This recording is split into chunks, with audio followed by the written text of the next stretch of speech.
السلام علیکم ورحمۃ اللہ وبرکاتہ۔ الحمد للہ رب العالمین، والصلاۃ والسلام علی اشرف الانبیاء والمرسلین۔ رب اشرح لی صدری ویسر لی امری واحلل عقدۃ من لسانی یفقهوا قولی۔ اللهم فقہنا فی الدین، اللهم فقہنا لما تحب وترضى۔ جیسا کہ آپ لوگوں کو ٹاپک کے حساب سے پتہ ہوگا کہ 4 ہفتوں سے ہم لوگ قرآن کی ٹاپک پر لے رہے ہیں سیٹرڈے کا لیکچر، اور آج ہمارا ٹاپک ہے انشاءاللہ کہ قرآن مجید کے مسلمانوں پر حقوق۔ یہ ایک اسکالر ہے فضیلت الشیخ صہیب احمد حفظ اللہ، مدینہ یونیورسٹی کے، تو ان کی کتاب ہے، تو انشاءاللہ دیکھتے ہیں۔ اس سے پہلے ہم لوگ نے، جیسے کہ پچھلے ہفتے تو سیٹرڈے کلاس نہیں ہو پائی تھی، لیکن اس سے پہلے ہم لوگوں نے لیا تھا کہ چند صورتوں کی فضیلت، اور آپ صلی اللہ علیہ وسلم کب اور کیسے ان صورتوں کو استعمال کرتے تھے، یعنی کہاں پر پڑھتے تھے وہ، اور کہاں پر وہ اس کی فضیلتیں بتائی آپ صلی اللہ علیہ وسلم نے۔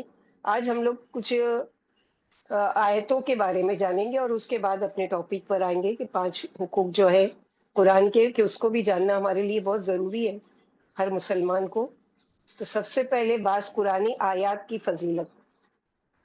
تو قرآنی آیات میں سے بسم اللہ الرحمن الرحیم، چونکہ ہر سورے کے شروع میں پڑھی جاتی ہے، اور یہ اس لیے بھی آیت ہے کہ اللہ سبحانہ وتعالیٰ نے اس میں سلیمان علیہ السلام کے واقعے میں اس میں بھی ذکر کیا ہے، تو یہ ایک آیت بھی ہے، اور ہر آیت، ہر سورے کے شروع میں اس کو پڑھا جاتا ہے۔ تو اللہ کے نبی صلی اللہ علیہ وسلم نے جیسے فرمایا کہ جس کھانے کو بسم اللہ پڑھ کر کھایا جائے اس میں برکت پڑ جاتی ہے، جیسے کہ سورہ الرحمن آیت نمبر 78 میں اللہ تعالیٰ فرماتے ہیں تبارک اسم ربک ذو الجلال والاکرام، کہ تیرے رب ذو الجلال والاکرام کا نام بڑی برکت والا ہے۔ حضرت وحشی سے روایت ہے کہ انہوں نے عرض کیا یا رسول اللہ صلی اللہ علیہ وسلم، ہم کھانا کھاتے ہیں لیکن ہمارا پیٹ نہیں بھرتا۔ اکثر لوگوں کا یہ ہوتا ہے نا، کھاتے چلے جاتے ہیں لیکن پیٹ نہیں بھرتا۔ آپ صلی اللہ علیہ وسلم نے ارشاد فرمایا شاید تم لوگ الگ الگ کھانا کھاتے ہو۔ انہوں نے عرض کیا کہ ہاں یا رسول اللہ صلی اللہ علیہ وسلم۔ آپ صلی اللہ علیہ وسلم نے فرمایا کھانا اکٹھے کھایا کرو اور اس پر اللہ کا نام لے لیا کرو، اللہ تعالیٰ تمہارے کھانے میں برکت ڈال دیں گے۔ تو آپ صلی اللہ علیہ وسلم بسم اللہ کہہ کر کھانا شروع کرتے تھے۔ اسی طرح حضرت حذیفہ رضی اللہ عنہ کہتے کہ رسول اللہ صلی اللہ علیہ وسلم نے فرمایا جس کھانے پر بسم اللہ نہ پڑھی جائے اس کھانے پر شیطان کو اختیار حاصل ہوتا ہے، یعنی وہ اس میں داخل ہو جاتا ہے، اس کو وہ کھا جاتا ہے۔ کھانا کھانے سے پہلے صرف بسم اللہ پڑھا جائے یا بسم اللہ الرحمن الرحیم پڑھا جائے، دونوں طرح طریقہ درست ہے۔ رات سونے سے قبل دروازے بند کرنے سے پہلے بسم اللہ پڑھ لی جائے تو شیطان اس دروازے کو نہیں کھول سکتا۔ ہم لوگ سبھی رات کو کڑی لگا کر اور لاک کر کے سوتے ہیں نا، تو بسم اللہ کہہ کر اگر وہ کیا جائے، یا لائٹ بھی بسم اللہ کہہ کر بند کی جائے، تو شیطان کا اس پر زور نہیں چلتا ہے۔ جب زور نہیں چلے گا تو کیا ہوگا کہ نہ چوری ہوگی، نہ گھر کا کوئی نقصان ہوگا، نہ کچھ بھی ہو، کیونکہ اللہ کا نام لے لیا گیا۔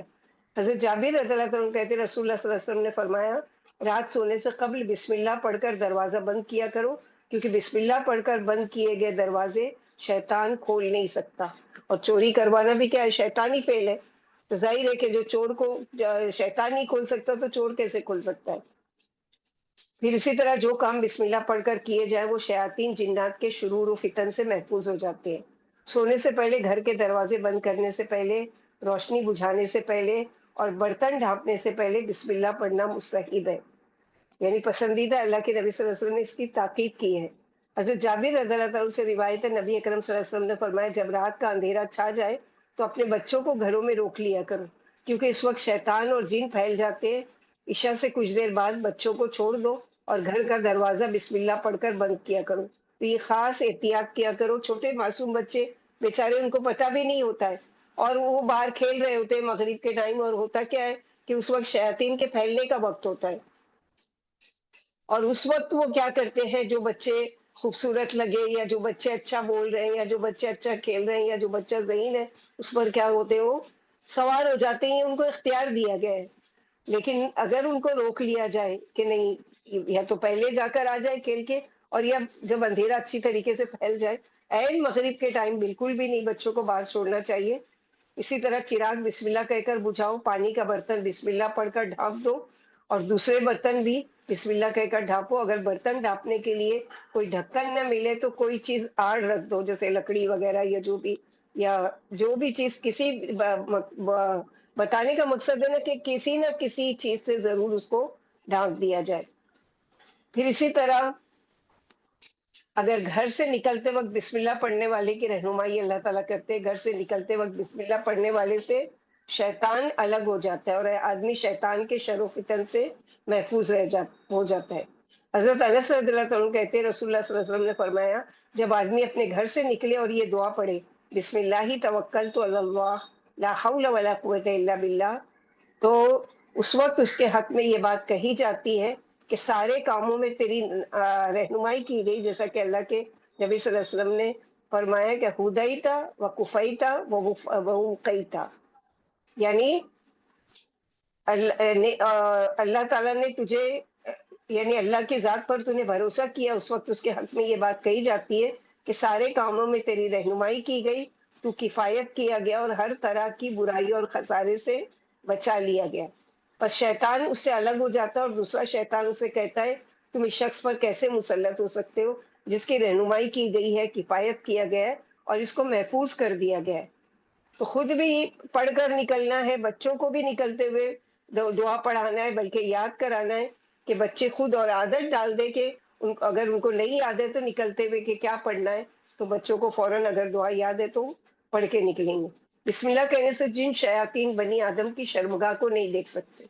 حضرت علی رضی اللہ عنہ کہتے ہیں رسول اللہ صلی اللہ علیہ وسلم نے فرمایا بسم اللہ کہنا جنات کی آنکھوں اور بنی آدم مرد یا عورت کی شرمگاہ کے درمیان پردہ بن جاتا ہے.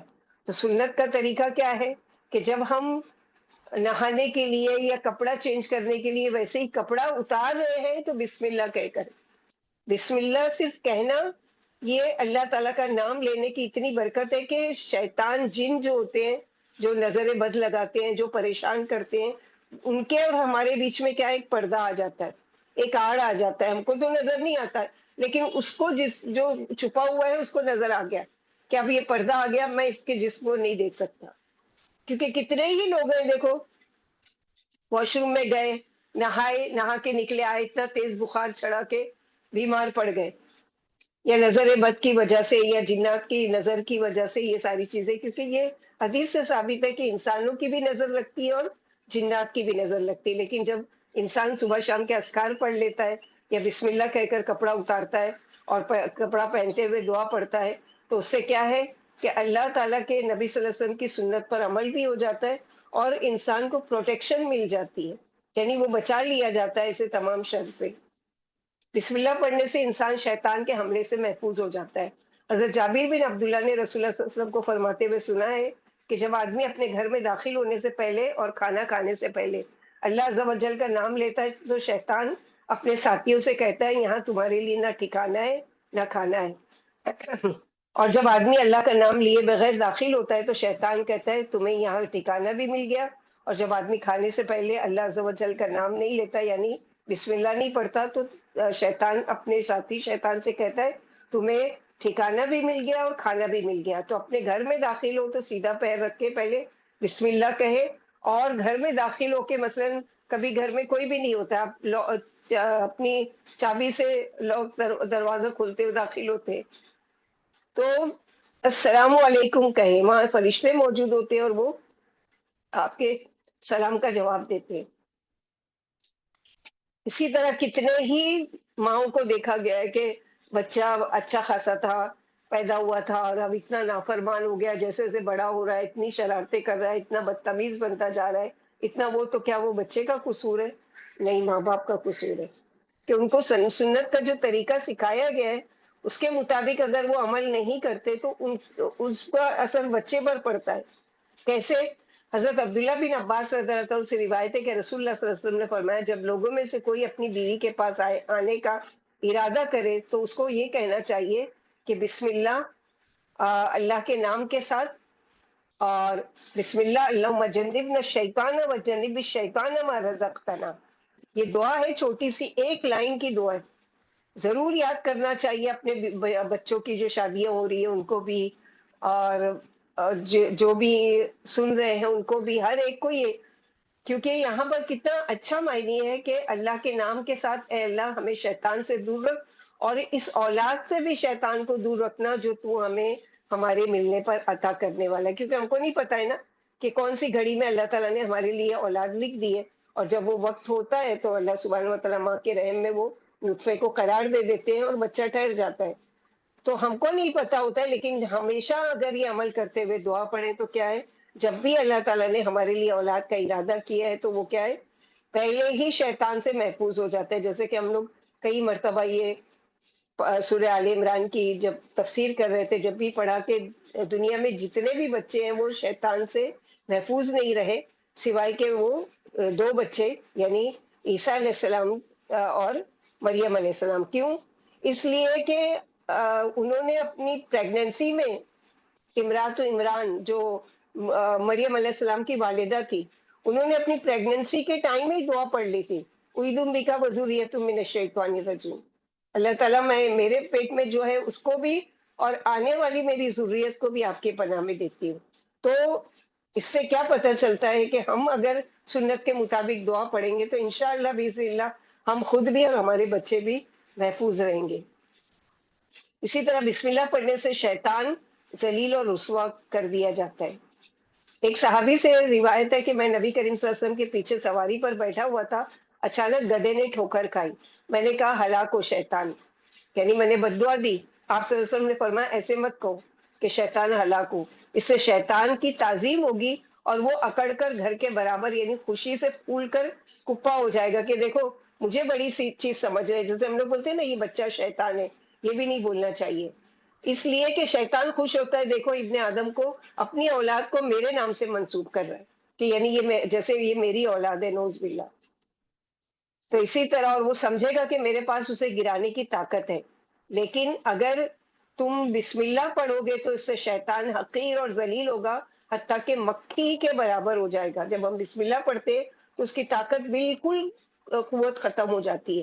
تو ہم لوگ بھی جب اپنی گاڑی میں بیٹھے، ٹرین میں بیٹھے، پلین میں بیٹھے، رکشے میں بیٹھے، بائک پر بیٹھے، اور کبھی ہوتا ہے ایک دم سے بریک لگتا ہے، ایک دم سے جھٹکا لگتا ہے، تو کیا کہنا چاہیے؟ بسم اللہ. اسی طرح اگر ہم لوگ راستے میں چل رہے ہیں اور راستہ چلتے چلتے کسی چیز سے ٹکرا جاتے ہیں تب بھی بسم اللہ.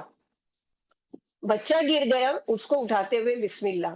یہ ساری چیزیں کرتے ہوئے کیا ہے کہ اللہ تعالیٰ کی پناہ میں آ جاتے ہیں، اور شیطان پھر جو ارادہ کرتا ہے کہ اس کے ذریعے سے ٹھوکر لگنے سے، بچے کے گرنے سے یا ہم کو ٹھوکر لگنے سے کوئی نقصان پہنچانا چاہے تو اس کا زور ختم ہو جاتا ہے. پھر اسی طرح ناگہانی آفت آنے پر بسم اللہ پڑھی جائے تو اللہ تعالیٰ سکینت نازل کرتے ہیں.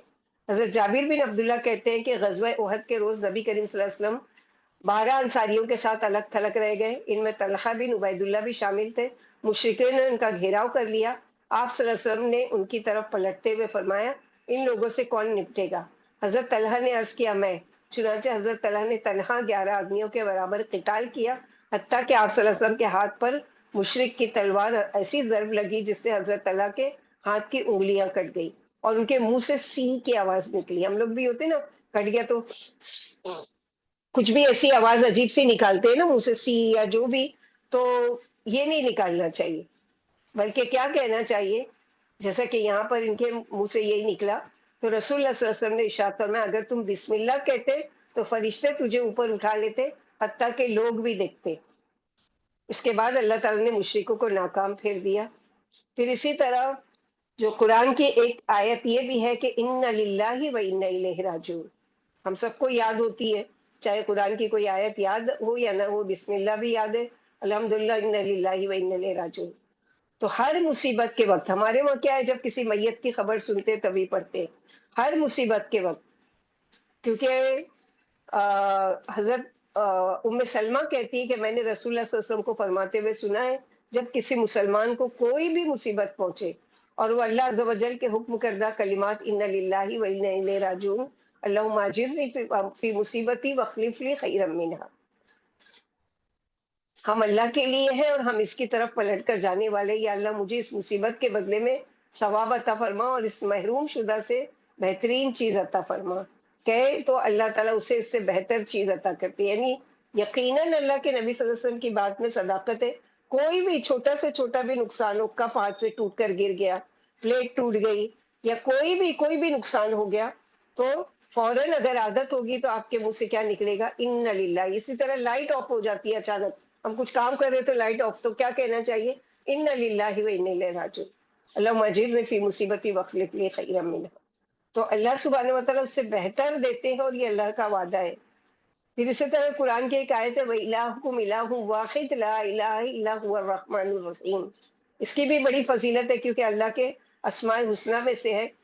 حضرت اسماء بن یزید سے روایت ہے، نبی کریم صلی اللہ علیہ وسلم نے فرمایا اسم اعظم ان 2 آیتوں میں ہے. بعض جگہ کہا جاتا ہے کہ 3 آیتوں میں ہے، اور بعض جگہ کہا جاتا ہے کہ 4 آیتوں میں ہے. تو ان ناموں کے ذریعے سے یاد رہے، رسول اللہ صلی اللہ علیہ وسلم کا ارشاد مبارک ہے، اس میں اعظم کے وسیلے سے جو دعا مانگی جائے اللہ تعالیٰ اس کی دعا کو ضرور قبول کرتے ہیں. حضرت اسماء بن یزید سے روایت ہے، نبی کریم صلی اللہ علیہ وسلم نے فرمایا اس میں اعظم ان 2 آیتوں میں ہے وَإِلَٰهُكُمْ إِلَٰهٌ وَاحِدٌ لَا إِلَٰهَ إِلَّا هُوَ الرَّحْمَٰنُ الرَّحِيمُ. اور سورہ بقرہ آیت نمبر 163 اور سورہ آل عمران کی ابتدائی آیت یعنی الف لام میم اللہ لا الہ الا هو الحی القیوم. اور دوسری روایت میں آتا ہے کہ اللہ لا الہ الا هو الحی القیوم. اور سورہ طٰہٰ کی آیت نمبر 111 یعنی وَعَنَتِ الْوُجُوهُ لِلْحَيِّ الْقَيُّومِ. تو یہ 4 آیتوں کو اگر پڑھ کر کوئی اللہ تعالیٰ سے اپنی حاجت بیان کرتا ہے، کوئی التجا کرتا ہے، کوئی دعا کرتا ہے، تو اللہ تعالیٰ اس کی دعا کو ضرور قبول کرتے ہیں. اور یہ کون کہہ رہا ہے؟ آپ صلی اللہ علیہ وسلم کا مبارک قول ہے کہ آپ صلی اللہ علیہ وسلم نے فرمایا کہ اس کے واسطے سے جو دعا مانگی جاتی ہے اللہ تعالیٰ اس کو ضرور قبول کرتے. تو ہم سب محتاج ہیں نا. نحن فقراء الی اللہ هو الغنی الحمید. ہم سب اللہ تعالیٰ کے محتاج ہیں. تو ہم سب کو کس سے مانگنا چاہیے؟ اللہ تعالیٰ کو. تو اللہ تعالیٰ سے مانگنے کے لیے کیا ہے؟ اللہ ہی کے بہترین ناموں کو وسیلہ بنا کر. پھر اسی طرح سورہ بقرہ کی ایک اور آیت ہے کہ ربنا آتنا فی الدنیا حسنہ. تو یہ بھی سب کو یاد ہوگی انشاءاللہ. حضرت انس رضی اللہ عنہ فرماتے رسول اللہ صلی اللہ علیہ وسلم کی اکثر دعا یہ ہوتی تھی کہ ربنا آتنا فی الدنیا حسنہ وفی الآخرۃ حسنہ وقنا عذاب النار. اے اللہ ہمیں دنیا میں بھی بھلائی عطا فرما اور آخرت میں بھی بھلائی عطا فرما، اور ہمیں آگ کے عذاب سے بچا. اسی طرح آیت الکرسی کی بھی بہت بڑی فضیلت ہے. سبھی کو پتا ہے کہ جو ہر نماز کے بعد پڑھتا ہے اس کے اور جنت میں داخلے سے کوئی چیز اس کو روک نہیں سکتی. اسی طرح سونے سے پہلے آیت الکرسی پڑھنے والے کے لیے اللہ کی طرف سے ایک فرشتہ مقرر کیا جاتا ہے جو چوری، ڈاکہ اور دیگر نقصانات سے اس کی حفاظت کرتا ہے. یہ شیطان کی بری حرکتوں مثلاً وسوسے، جادو اور خوف وغیرہ سے بھی حفاظت کرتا. اور یہ سب سے بڑی دلچسپی کی بات ہے کہ خود یہ آیت الکرسی شیطان نے 2 صحابیوں کو، ابو ہریرہ رضی اللہ عنہ اور ابی بن کعب کو سکھائی کہ تم اگر میرے شر سے بچنا چاہتے ہو تو یہ آیت الکرسی پڑھ لیا کرو. پھر اسی طرح ہر فرض نماز کے بعد آیت الکرسی پڑھنا جنت میں جانے کا باعث.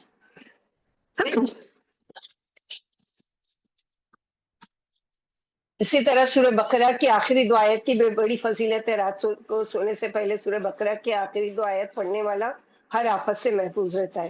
تو آیت الکرسی کیا ہے؟ مثلاً صبح شام کے اذکار میں 2 مرتبہ، 5 وقت کی نماز کے بعد 5 مرتبہ، 7 ہو گئی. رات کو سونے سے پہلے 1 مرتبہ، 8 ہو گئی. تو دن بھر میں کم از کم 8 مرتبہ. تو جب 8 مرتبہ ہم پڑھیں گے تو کیا ہے؟ اس کی فضیلت کتنی زیادہ ہوگی کہ اتنی مرتبہ پڑھنے کا حکم دیا گیا ہے.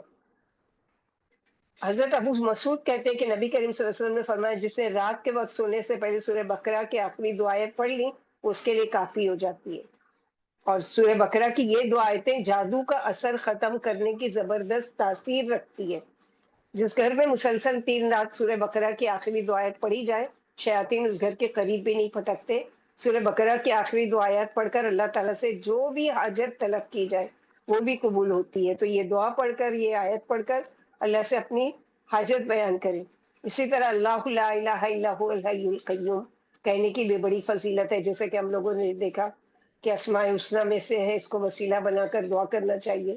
پھر اسی طرح آل عمران کی آخری 10 آیتیں ان فی خلق السماوات والارض سے لے کر، تو اس کا بھی مستحب ہے. اللہ کے نبی صلی اللہ علیہ وسلم رات کو جب اٹھتے تو سب سے پہلے سورہ آل عمران کی یہ 10 آیتیں پڑھتے تھے. کائنات میں غور و فکر کرنے کے لیے، اس کی بھی بڑی فضیلت ہے۔ پھر اسی طرح قرآن کی آیت ہے لا الہ الا انت سبحانک انی کنت من الظالمین، اس کو بھی پڑھ کر جو بھی دعا مانگی جائے اللہ تعالیٰ قبول کرتے ہیں۔ حضرت سعد کہتے ہیں رسول اللہ صلی اللہ علیہ وسلم نے فرمایا مچھلی والے یعنی حضرت یونس کی دعا جو انہوں نے مچھلی کے پیٹ میں مانگی تھی کہ لا الہ الا انت سبحانک انی کنت من الظالمین، اس کے واسطے سے جب بھی کوئی مسلمان دعا کرتا ہے اللہ تعالیٰ ضرور اس کی دعا قبول کرتے ہیں۔ اسی طرح هو الاول والآخر والظاہر والباطن، جیسے کہ حضرت عبداللہ بن عباس کہتے ہیں جب تو اپنے دل میں کھٹکا محسوس کرے تو یہ آیت تلاوت کر لیا کر، هو الاول والآخر والظاہر والباطن وهو بكل شيء علیم۔ اس کے ذریعے سے کیا اللہ تعالیٰ شیطانی وساوس سے محفوظ رکھتے ہیں۔ اسی طرح کچھ کلمات ہیں اللہ تعالیٰ کے جس میں بڑی فضیلت ہے۔ کچھ کلمات میں سے کیا ہے لا الہ الا اللہ کہنا۔ حضرت عثمان رضی اللہ تعالیٰ عنہ کہتے ہیں رسول اللہ صلی اللہ علیہ وسلم نے فرمایا جو شخص اس حال میں مرے کہ اسے لا الہ الا اللہ کا علم یقین ہو تو وہ جنت میں جائے گا۔ من مات وهو يعلم انه لا الہ الا اللہ دخل الجنہ، لا الہ الا اللہ کا اقرار قیامت کے روز شفاعت کا باعث ہوگا۔ لا الہ الا اللہ کا کثرت سے وظیفہ اللہ تعالیٰ سے قربت کا ذریعہ ہے۔ حضرت ابو ہریرہ کہتے ہیں رسول اللہ صلی اللہ علیہ وسلم نے فرمایا جب بندہ سچے دل سے لا الہ الا اللہ کہتا ہے تو اس کے لیے آسمان کے دروازے کھول دیے جاتے ہیں یہاں تک کہ وہ عرش تک پہنچ جاتا ہے۔ لا الہ الا اللہ سب سے افضل ذکر ہے، اور ایک مرتبہ لا الہ الا اللہ کہنے سے جنت میں ایک درخت لگتا ہے، ایک سیکنڈ بھی نہیں لگتا ہماری زبان سے نکلتے ہوئے، لیکن جنت میں ایک درخت لگا دیا جاتا ہے۔ اسی طرح موت کے وقت لا الہ الا اللہ کہنے والا جنتی ہے، اور یہ کس کی زبان سے نکلے گا؟ جس کی زندگی لا الہ الا اللہ کے مطابق گزری ہوگی، کیونکہ یہ بچوں کی طرح کا رٹنے والی چیز نہیں ہے کہ ہم اس کو دن رات رٹ لیں اور پھر ہم جب موت کا وقت آئے گا تو زبان نہیں۔ لا الہ الا اللہ یعنی ہر چیز میں ہم اللہ کو پہلے، اللہ اکبر، اس کے بعد کوئی چیز۔ حضرت معاذ بن جبل کہتے ہیں رسول اللہ صلی اللہ علیہ وسلم نے فرمایا مرتے وقت جس کی زبان پر آخری الفاظ لا الہ الا اللہ ہوں گے وہ جنت میں جائے گا، اللہم جعلنا منہم۔ اسی طرح سبحان اللہ کہنے کی بھی بڑی فضیلت ہے۔ سبحان اللہ کا ایک مختصر وظیفہ جو اجر و ثواب میں طویل وظیفوں سے افضل ہے۔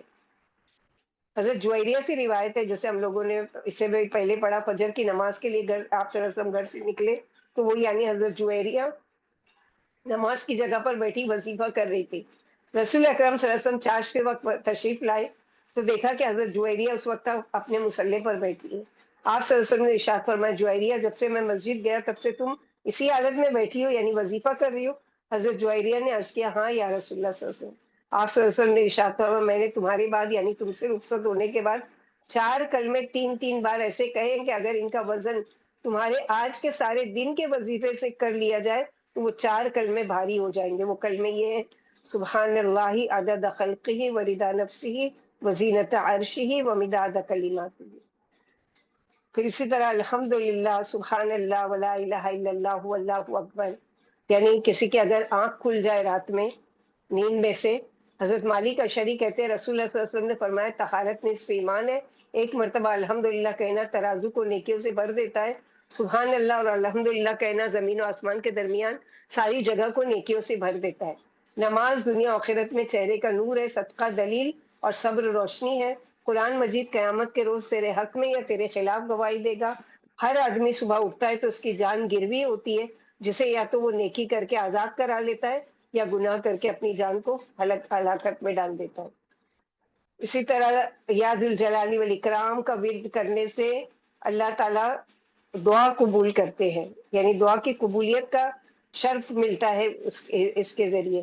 اسی طرح حسبنا اللہ نعم الوکیل، یہ چھوٹے چھوٹے کلمات ہیں جو ہم لوگوں کو یاد ہونا چاہیے اور ایسے وقتوں میں پڑھنا چاہیے، جیسے کہ حضرت عبداللہ بن عباس سے روایت ہے ابراہیم علیہ السلام کو جب آگ میں ڈالا گیا اس وقت انہوں نے حسبنا اللہ نعم الوکیل کہا، اور محمد صلی اللہ علیہ وسلم نے بھی اس وقت حسبنا اللہ نعم الوکیل کہا جب بعض لوگوں نے اہل ایمان سے کہا کہ بے شک لوگوں نے تمہارے خلاف ایک بڑا لشکر جمع کر دیا لہٰذا ان سے ڈرو۔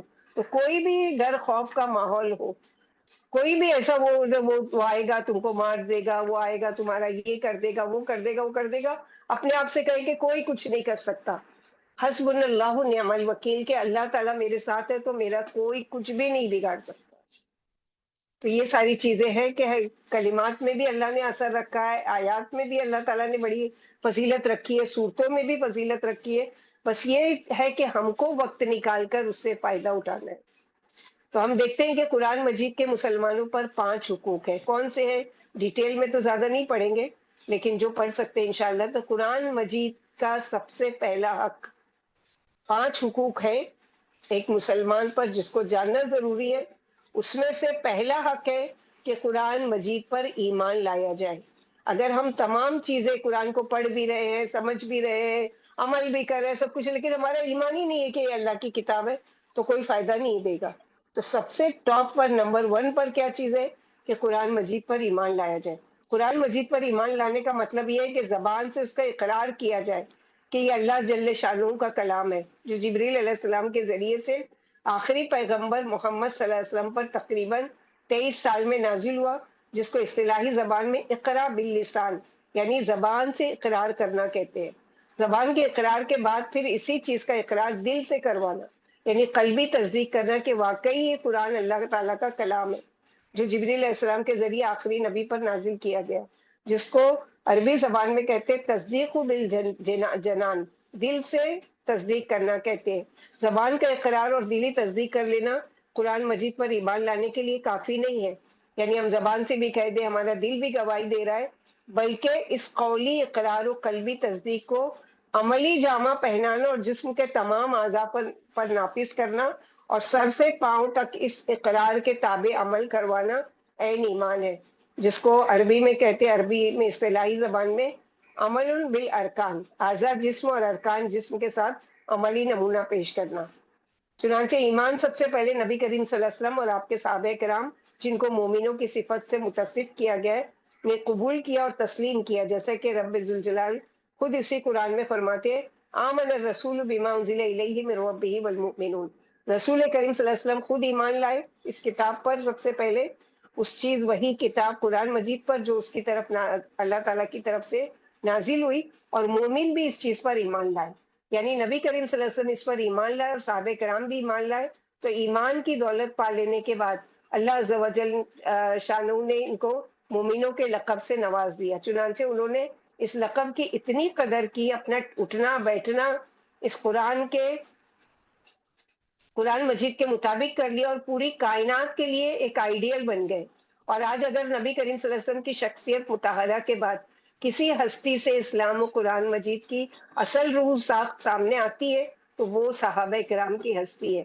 جیسے کہ کسی شاعر نے ان لوگوں کی شان میں ایک شعر کہا ہے کہ یہ راز کسی کو معلوم نہیں کہ مومن قاری نظر آتا ہے، حقیقت میں ہے قرآن، یعنی قرآن پڑھنے والا اصل میں قاری لوگوں کو لگ رہا ہے، لیکن وہ دراصل قرآن ہے، یعنی چلتا پھرتا قرآن ہے، یعنی دیکھنے میں تو قاری ہے لیکن اقرار، زبانی تصدیق قلب کے ساتھ اس نے اپنے آپ کو قرآن مجید کی اس میں راہوں پر چلا لیا، اپنے آپ کو ڈال لیا ہے، جس سے ہر شخص قرآن مجید کی عملی تفسیر کا مشاہدہ کر سکتا ہے۔ لیکن آج کا مسلمان زبان سے اقرار تو کرتا ہے، اور بعض بدبخت اقرار بھی جزوی کرتے ہیں، یا پھر اقرار شک کے ساتھ ہوتا ہے کہ قرآن مجید کا فلاں ایشو اللہ تعالیٰ کی طرف سے نازل شدہ نہیں ہے، بلکہ حوادث زمانہ ہے، اور مرور زمن کے ساتھ چند اشخاص نے اس میں کمی زیادتی کی ہے، لیکن قرآن مجید ایسے تمام چھیڑ چھاڑ اور انہی کے بابت گواہی دیتا ہے کہ سورہ شورى آیت نمبر 14 میں وَإِنَّ الَّذِينَ أُورِثُوا الْكِتَابَ مِن بَعْدِهِمْ لَفِي شَكٍّ مِّنْهُ مُرِيبٍ، اور بے شک وہ لوگ جو ان کے بعد کتاب کے وارث بنائے گئے وہ اس کے بارے میں الجھن والے شک میں پڑے ہیں، شکوک و شبہات میں پڑے ہیں، اور یہی شک ہی ایسا غلیظ عنصر ہے کہ جو نہ تو ہمارے دلوں میں قرآن مجید کی کوئی عظمت بیٹھنے دیتا ہے، اور نہ ہی پھر طبیعت آمادہ ہوتی کہ اس کو پڑھا جائے اور اس پر غور و فکر کیا جائے اور اسے زندگی کا رائے عمل اور نصب العین بنایا جائے، اور اس میں ہدایت کے لیے اسے اپنی مشعل راہ بنایا جائے، لیکن بلکہ یہ عنصر ہماری ذہنی ساخت کو اس طرح کچل چکا ہے اور مست کر چکا ہے کہ آج ہم قرآن مجید کو صرف ایک یعنی مذہبی عقیدے کی بنا پر ایک مقدس کتاب تو تصور کرتے ہیں، جو صرف وقت رضا کے وقت سورہ یاسین پڑھنے یا پھر قرآن خوانی، جو کہ غیر شرعی ہونے کے ساتھ ساتھ برائے نام خوانی بھی ہے، کے لیے ایک ریشمی غلاف میں بند کر کے صندوق یا اوپر طاق میں رکھ دیتے کہ بوقت ضرورت کام آئے گا۔ تو افسوس ہے مسلمانوں کے قرآن مجید کے اس حقیر تعامل و معاملے پر، جس نے اس کو ایک وقتی ضرورت سمجھا۔ تو قرآن مجید بھی اپنی تمام خوشیوں کو، فضیلتوں کو اور بلندیوں کی پٹاری کو لپیٹ کر ہم سے دور رخصت ہو گیا، اور ہم فلسفہ و گندی زبانوں کے پجاری بن گئے اور ذلیل و رسوا ہو گئے، اور قرآن مجید جو بڑی شان و عظمت سے ہمارے لیے نازل ہوا تھا اور مومن کا نظم العین قرار پایا تھا، وہ اب کہیں گم ہو گیا۔ جیسے کسی شاعر نے شعر کہا ہے کہ جو دین بڑی شان سے نکلا تھا وطن پردیس میں، وہ آج غریب الغربا ہے۔ اپنی تو جیب میں دال کا ایک دانہ بھی نہ تھا، گھومتے پھرتے رہے مصر کے بازاروں میں۔ وہ جنس نہیں ایمان جیسے لے آئیں کان فلسفہ، ڈھونڈنے سے ملے گی قاری کو یہ قرآن کی سی پاروں میں۔ سی پارا یعنی سی پارا، جیسے ہم لوگ بولتے ہیں سپارہ، تو سپارہ کا معنی ہے فارسی لینگویج میں سی یعنی 30 اور پارا یعنی یہ پارا۔ تو قرآن مجید پر ایمان لانے کا مطلب یہ ہے کہ قلوب میں یقین محکم ہو کہ یہ اللہ تعالیٰ کی طرف سے اس کے نبی محمد صلی اللہ علیہ وسلم پر نازل ہوئی، جس کو جبریل علیہ السلام کے واسطے سے نازل کیا گیا۔ اور جیسے کہ سورہ حقہ میں اللہ تعالیٰ فرماتے ہیں تنزیل من رب العالمین، قرآن مجید رب العالمین کا اتارا ہوا ہے۔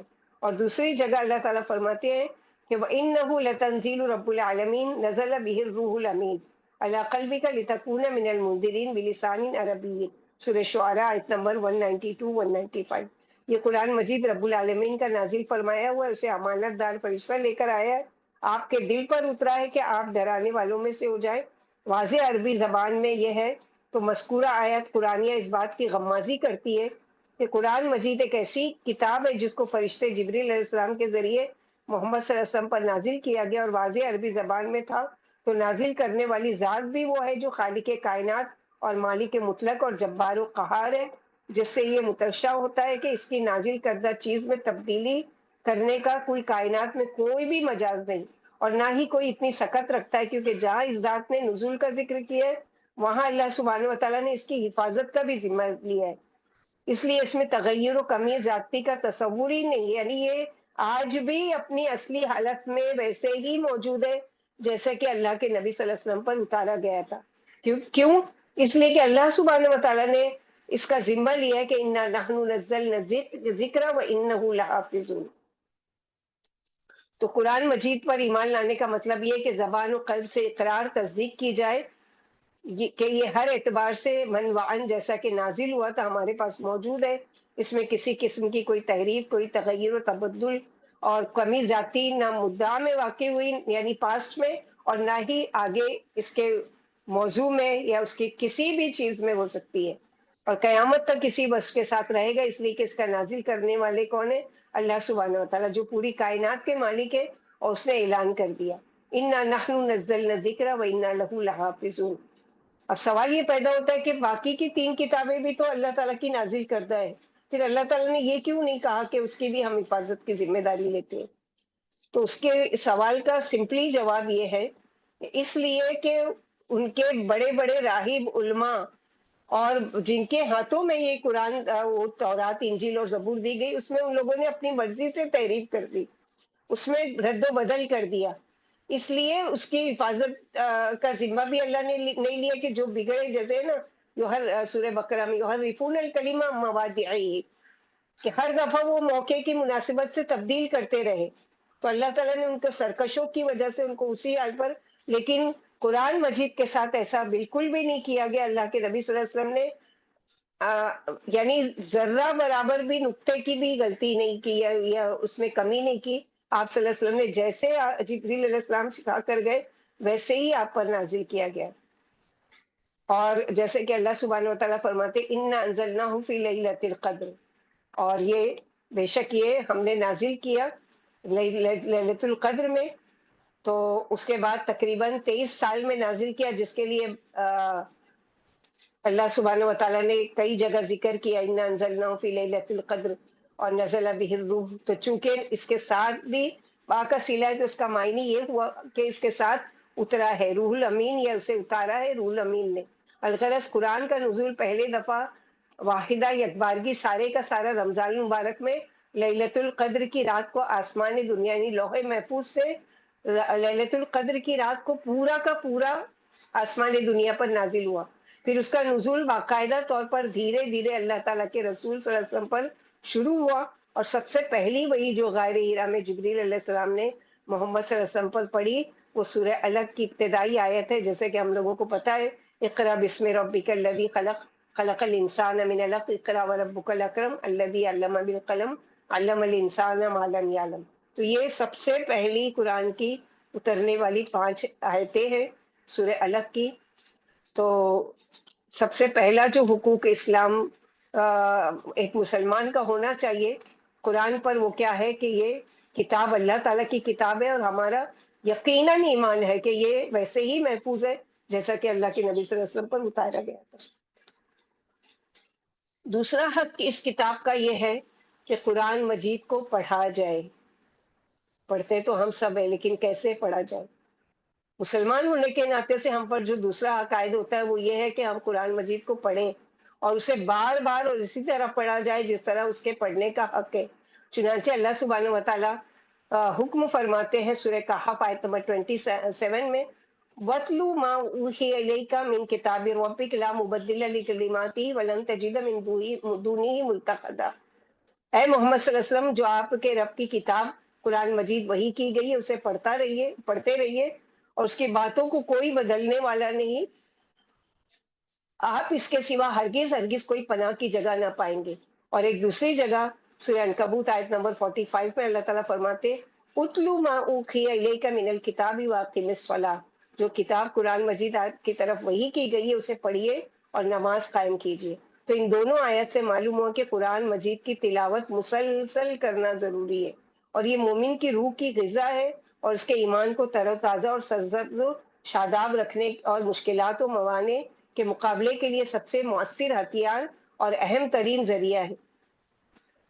قرآن مجید کو ایک بار پڑھ کر کافی سمجھنا مذکورہ آیت اس کا رد کرتی ہے، کیونکہ اگر یہ ایک بار ہی پڑھنے کی چیز ہوتی تو کم از کم نبی کریم صلی اللہ علیہ وسلم کو تو اس کے بار بار پڑھنے کی حاجت ہی نہیں تھی، لیکن آیات سے معلوم ہوتا ہے کہ آپ کو بار بار پڑھنے کی تاکید ہوئی، حتیٰ کہ ابتدائی ایام میں تو انتہائی تاکیدی حکم تھا کہ رات کا اکثر حصہ اپنے رب کے سامنے کھڑے ہو کر قرآن مجید ٹھہر ٹھہر کر پڑھیے، بسر کرو، اور خصوصاً جب مشکلات و مصائب کا زور ہوتا اور صبر و استقامت کی خصوصی ضرورت ہوتی تو رسول کریم صلی اللہ علیہ وسلم تلاوت قرآن مجید کا حکم دیا جاتا تو آپ صلی اللہ علیہ وسلم تلاوت فرماتے اور تمام مصائب دور ہو جاتے، تر و تازگی اور خوشیاں لہلانے لگتی اور مصائب کا قلع کما ہو جاتا۔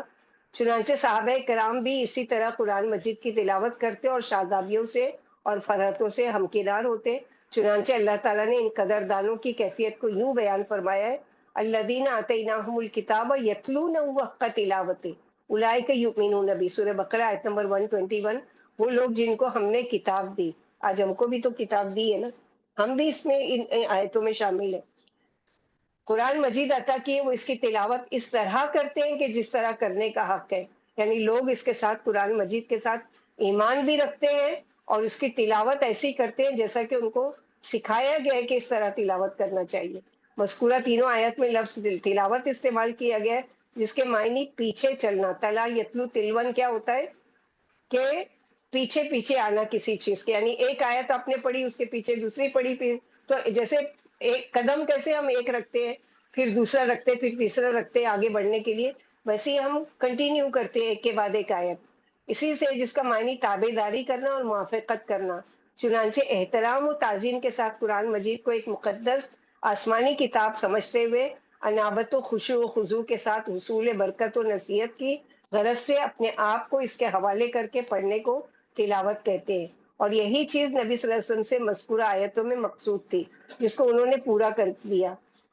پھر آپ صلی اللہ علیہ وسلم کے صحابہ نے بھی پورا کیا، جس کو اللہ تعالیٰ نے حق کا تلاوتی، جس کا حق ہے، سے تعبیر کیا، اگرچہ قرآن مجید کو پڑھنے کے لیے قرات کا لفظ بھی استعمال ہوتا ہے، اور وہ لفظ عام طور پر ہوتا ہے ہر چیز کے پڑھنے پر، اس کا اطلاق ہے۔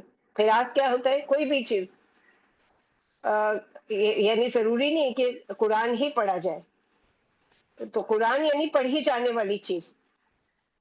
خلاصہ کلام یہ ہے کہ قرآن مجید کا مسلمان ہونے کے ناطے سے ہر ایک پر حق یہ بھی ہے کہ اس کی تلاوت اس طرح کرے جس طرح کرنے کا حق ہے۔ تو اس حق کے یعنی کچھ آداب ہے کہ کیسے ہم کریں۔ تو سب سے پہلے نمبر پر یہ ہے کہ قرآن مجید کو ترتیل سے پڑھا جائے۔ کیا معنی ہے ترتیل کا؟ دیکھتے ہیں۔ قرآن مجید کی تلاوت کا حق ادا کرنے کے لیے ضروری ہے کہ اس کو ترتیل کے ساتھ پڑھا جائے، اور ترتیل باب تفعیل سے مصدر ہے، چنانچہ رتل فلاں کلامہ کا مطلب لغت عرب میں یہ لیا جاتا ہے کہ فلاں نے کلام کو ٹھہر ٹھہر کر اچھی طرح سمجھ کر بغیر تیزی کے کیا اور ترتیب کے ساتھ کیا اور خوش اسلوبی سے کیا، اسی لیے خوبصورت ہموار دانتوں کو عربی میں صغر الرتل کہتے ہیں۔ الغرض ترتیل کا لغوی معنی یہ نکلا کہ قرآن مجید کو ٹھہر ٹھہر کر بہت خوش اسلوبی کے ساتھ، بہت حسن ادائیگی کے ساتھ پڑھنا چاہیے۔ اور اصطلاح میں ترتیل کہتے ہیں کہ اللہ تعالیٰ کی طرف سے نازل شدہ کتاب قرآن مجید کو ٹھہر ٹھہر کر اطمینان اور معانی کے تدبر اور اس کی کیفیت کا لحاظ کرتے ہوئے پڑھنا، جس طرح اللہ تعالیٰ نے پڑھا اور نبی کریم صلی اللہ علیہ وسلم کو حکم دیا۔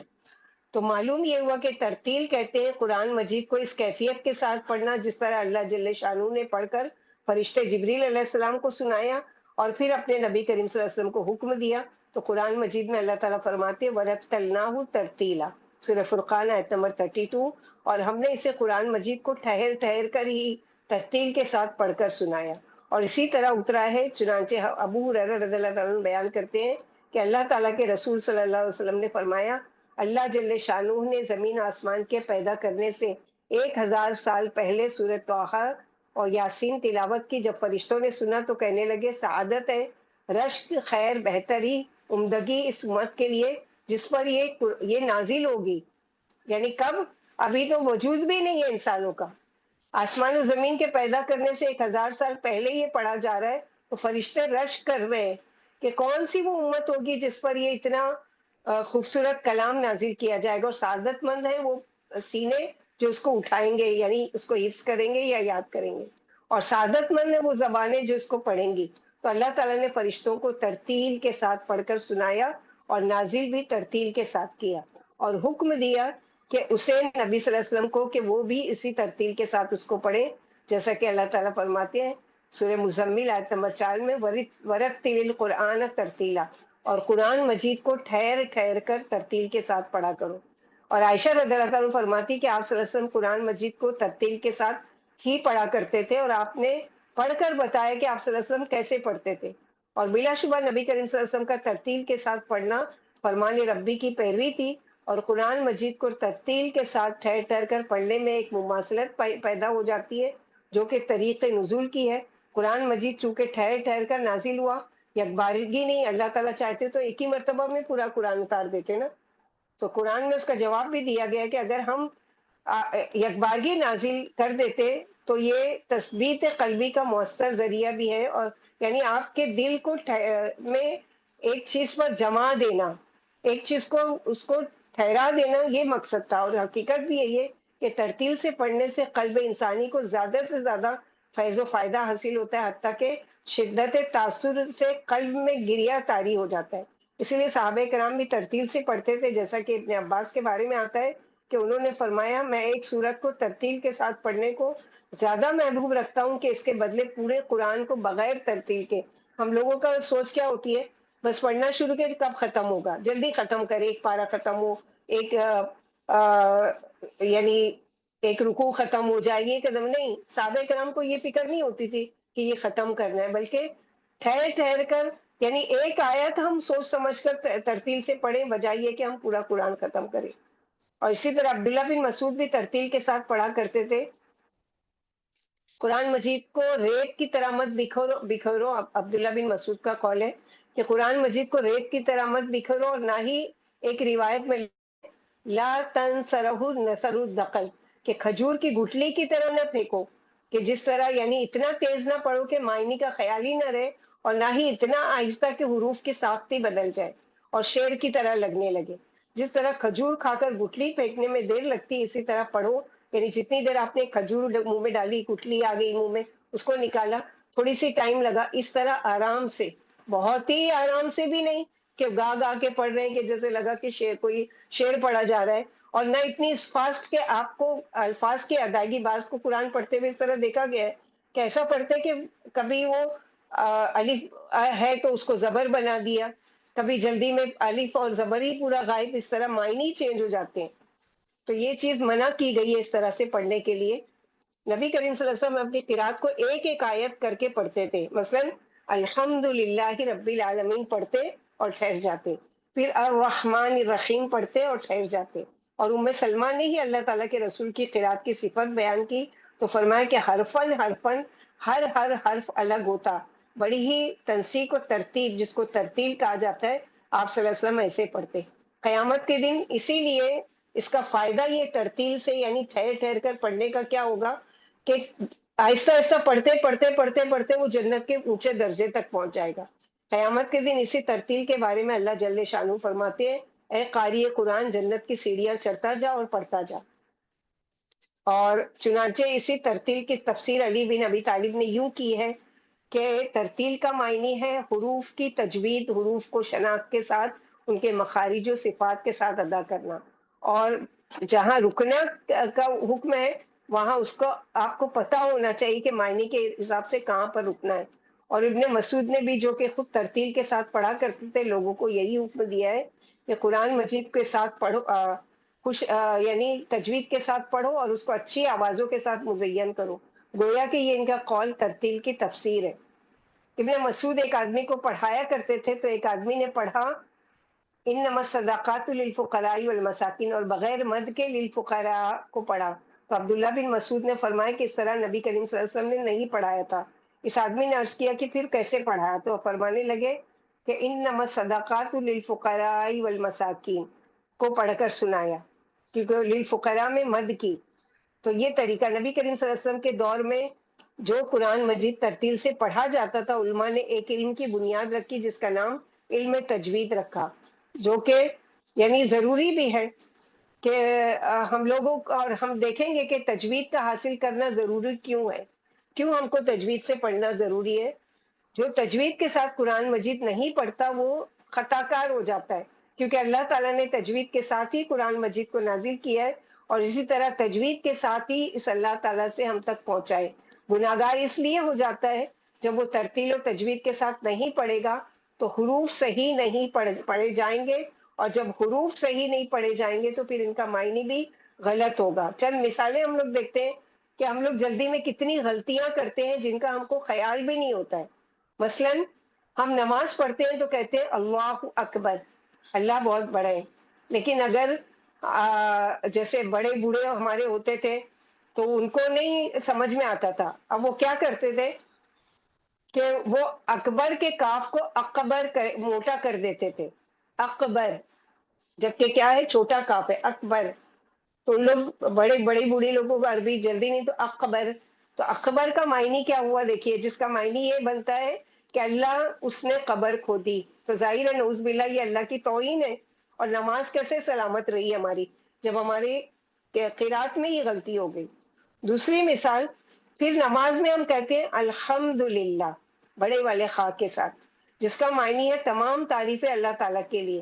لیکن اگر اس خا کو تھوڑا سا تکاسل یا امہال سے پڑھایا جائے، یعنی ہا کو چھوٹا ہا کر دیا جائے الحمد، تو اس کا معنی یہ ہوگا کہ آگ کی حرارت کا ختم ہونا اللہ تعالیٰ کے لیے ہے، نعوذ باللہ. تو یہ معنی اللہ تعالیٰ کو مقصود نہیں ہے، یعنی معنی ہی بدل گیا ایک لفظ کو غلط نکالنے کی وجہ سے. تو کتنا ضروری ہے کہ ہم نماز پوری کی پوری پانچوں وقت پڑھ رہے ہیں، لیکن ہماری نماز ہمارے منہ پر ماری جا رہی کیونکہ ہم اس کا صحیح سمجھ کر ہی نہیں پڑھ رہے کہ ہماری زبان سے کیا ادا ہوا. تو کم از کم اتنی تو تلاوت تجوید کے ساتھ سیکھ لی جائے کہ ہماری روزمرہ کی نمازوں میں جو ہم سورہ فاتحہ ہے یا سورہ جو صورتیں پڑھتے ہیں کم از کم اس کو صحیح تجوید سے سیکھ لیں تاکہ ہماری نماز درست ہو جائے اور ہماری نماز ہمارے منہ پر نہیں ماری جائے.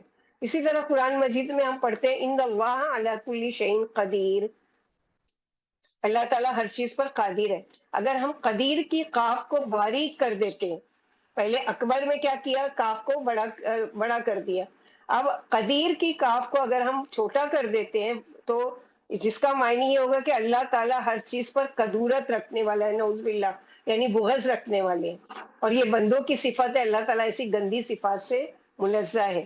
اسی طرح قرآن مجید میں اللہ تعالیٰ جہنمیوں کے بارے میں فرماتے ہیں وَنُدْخِلُهُمْ ذِلًّا ذَلِيلًا، سورہ نساء آیت نمبر 57.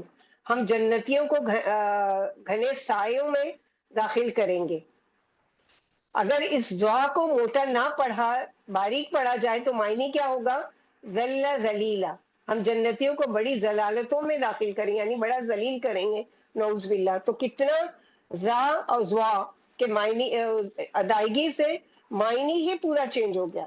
اسی طرح قرآن کریم میں ارشاد ہے ان المبذرین کانوا اخوان الشیاطین، بے شک فضول خرچ شیطان کے بھائی ہیں۔ اب اگر المبذرین کی زال کو موٹا پڑھ دیں یعنی زا کو زال پڑھ دیں گے تو یہ زوا بن جائے گی، جس کا معنی یہ ہوگا کہ ختنے کرنے والے شیطان کے بھائی ہیں، نعوذ باللہ۔ ذرا سوچیں کہ ایک تو قرآن کا مفہوم غلط ہوا، دوسرا فطرت کی 10 چیزوں میں ختنہ کرنا بھی ہے، تو ہم اس کو کس کی طرف منسوب کر رہے ہیں کہ یہ عمل شیطان کا عمل ہے، ثم نعوذ باللہ۔ بہت زیادہ یعنی کیئر کرنے کی ضرورت ہے۔ اسی طرح قرآن مجید میں اللہ تعالیٰ کا حکم ہے فَصَلِّ لِرَبِّكَ وَانْحَرْ، سورہ کوثر تو سب کو یاد ہوگی، پس اے محمد صلی اللہ علیہ وسلم آپ اپنے رب کے لیے نماز پڑھیے اور قربانی کیجیے۔ اگر ونحر کو جگہ جو کہ نحر سے ہے جس کا معنی قربانی کرنا ہے، اس کو ہا کی بجائے موٹا پڑھ دیا جائے تو وہ ہا ہو جائے گا، نہر، نہر ہو جائے گا۔ تو نہر سے معنی یہ ہوگا کہ اے محمد صلی اللہ علیہ وسلم آپ اپنے رب کے لیے نماز پڑھیں اور ڈانٹ، آپ کے لیے ڈانٹ۔ تو اس طرح ہم صبح شام تینوں قل، سورہ اخلاص، فلق، ناس پڑھتے ہیں، قل هو اللہ احد، جس کا معنی ہے کہو اللہ ایک ہے۔ لیکن اگر ہم نے قل کے قاف کو باریک کر دیا تو یہ کل بن جائے گا، جس کا معنی ہو جائے گا کہ کھاؤ وہ اللہ ایک ہے، نعوذ باللہ۔ کتنا معنی چینج ہو رہا ہے اور کتنی زیادہ۔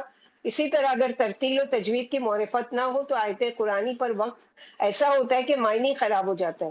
مثلا سورہ نساء میں اللہ تعالیٰ نے فرمایا یا ایھا الذین آمنوا لا تقربوا الصلاۃ وانتم سکارى حتی، تو اگر ہم رک جاتے ہیں بغیر معنی سمجھے ہوئے، یعنی کیسے پڑھتے وقف کریں تو معنی یہ ہوتا ہے کہ اے ایمان والو نماز کے قریب بھی نہیں جاؤ۔ اب کوئی بھی اگر اتنی ہی آیت پڑھے گا تو کیا وہ کوٹ کرے گا یا دلیل لے گا کہ دیکھو قرآن میں خود کہا گیا کہ اے ایمان والو نماز کے قریب بھی مت جاؤ، حالانکہ نماز نہ پڑھنے والا کیا ہے؟ کافر ہے۔ تو یہاں وقف نہیں کرنا ہوگا بلکہ ہر آیت پر کرے یا جہاں معنی پورا ہوتا ہے، جیسا کہ آگے آیت ہے وَأَنْتُمْ سُكَارَى، جب تم نشے میں ہو، یعنی کب قریب مت جاؤ؟ جب تم نشے میں ہو۔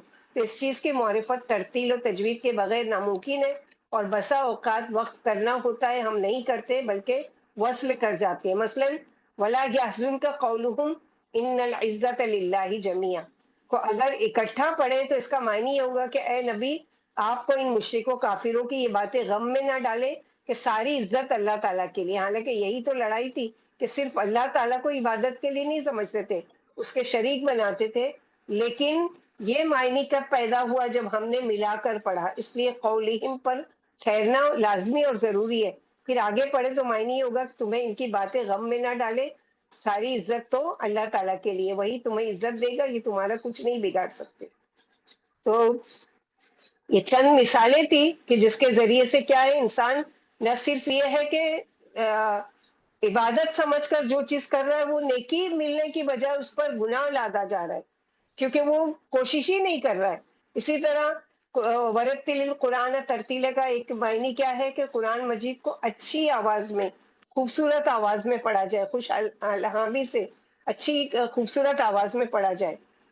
جیسے کہ برا رضی اللہ تعالیٰ بیان کرتے اللہ کے رسول صلی اللہ علیہ وسلم نے فرمایا قرآن مجید کو اپنی آوازوں کے ساتھ حسن دو، یعنی مزین کرو، کیونکہ حسین آواز قرآن مجید کے حسن کو دوبالا کرتی ہے۔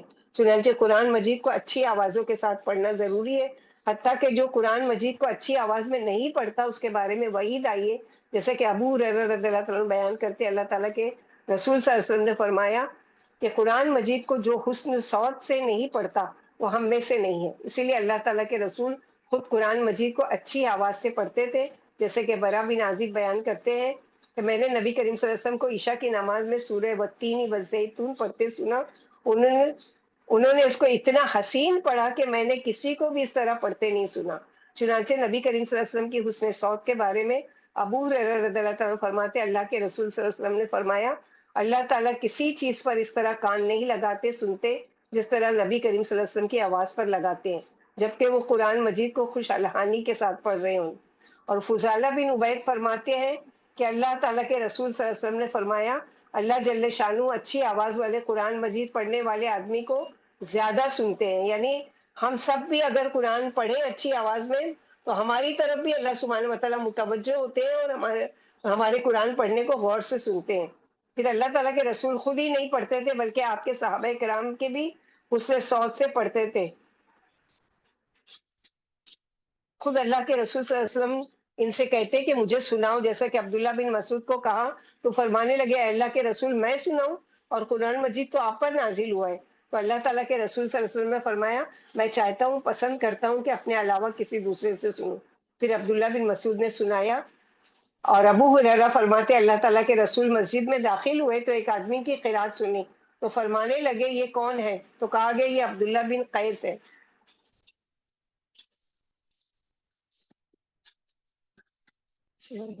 یہ عبداللہ بن قیس ہے. تو آپ صلی اللہ علیہ وسلم نے فرمایا یہ شخص مزامیر آل داؤد دیا گیا، یعنی داؤد علیہ السلام کی آل کی بانسریاں خود داؤد علیہ السلام بھی تغنی کے ساتھ پڑھتے، خود بھی روتے اور رلاتے، اور زبور کو 70 لہنوں میں لہجوں میں پڑھتے تھے. عائشہ رضی اللہ عنہ فرماتی ہے میں عشاء کے بعد اللہ تعالیٰ کے رسول صلی اللہ علیہ وسلم کی زندگی میں کچھ لیٹ گئی. جب گھر آئی تو اللہ تعالیٰ کے رسول صلی اللہ علیہ وسلم نے پوچھا کہ کہاں گئی تھی؟ میں نے کہا آپ کے ساتھیوں میں سے ایک کی آواز سن رہی تھی، اس کی قرات و آواز جیسی کسی کی نہیں سنی. تو نبی کریم صلی اللہ علیہ وسلم کھڑے ہوئے اور میں بھی پھر اسے جا کر غور سے سنا اور میری طرف متوجہ ہو کر فرمانے لگے یہ سالم مولا ابی حذیفہ ہے.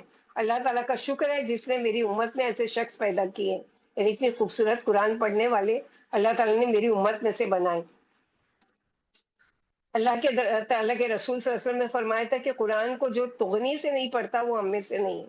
نوجوان کو اس کی اچھی آواز کی وجہ سے قوم کے سامنے مقدم کرتے تھے، یعنی جس کی آواز کی رات اچھی ہوتی تھی اس کو کیا ہے امامت کے درجے پہ رکھتے تھے.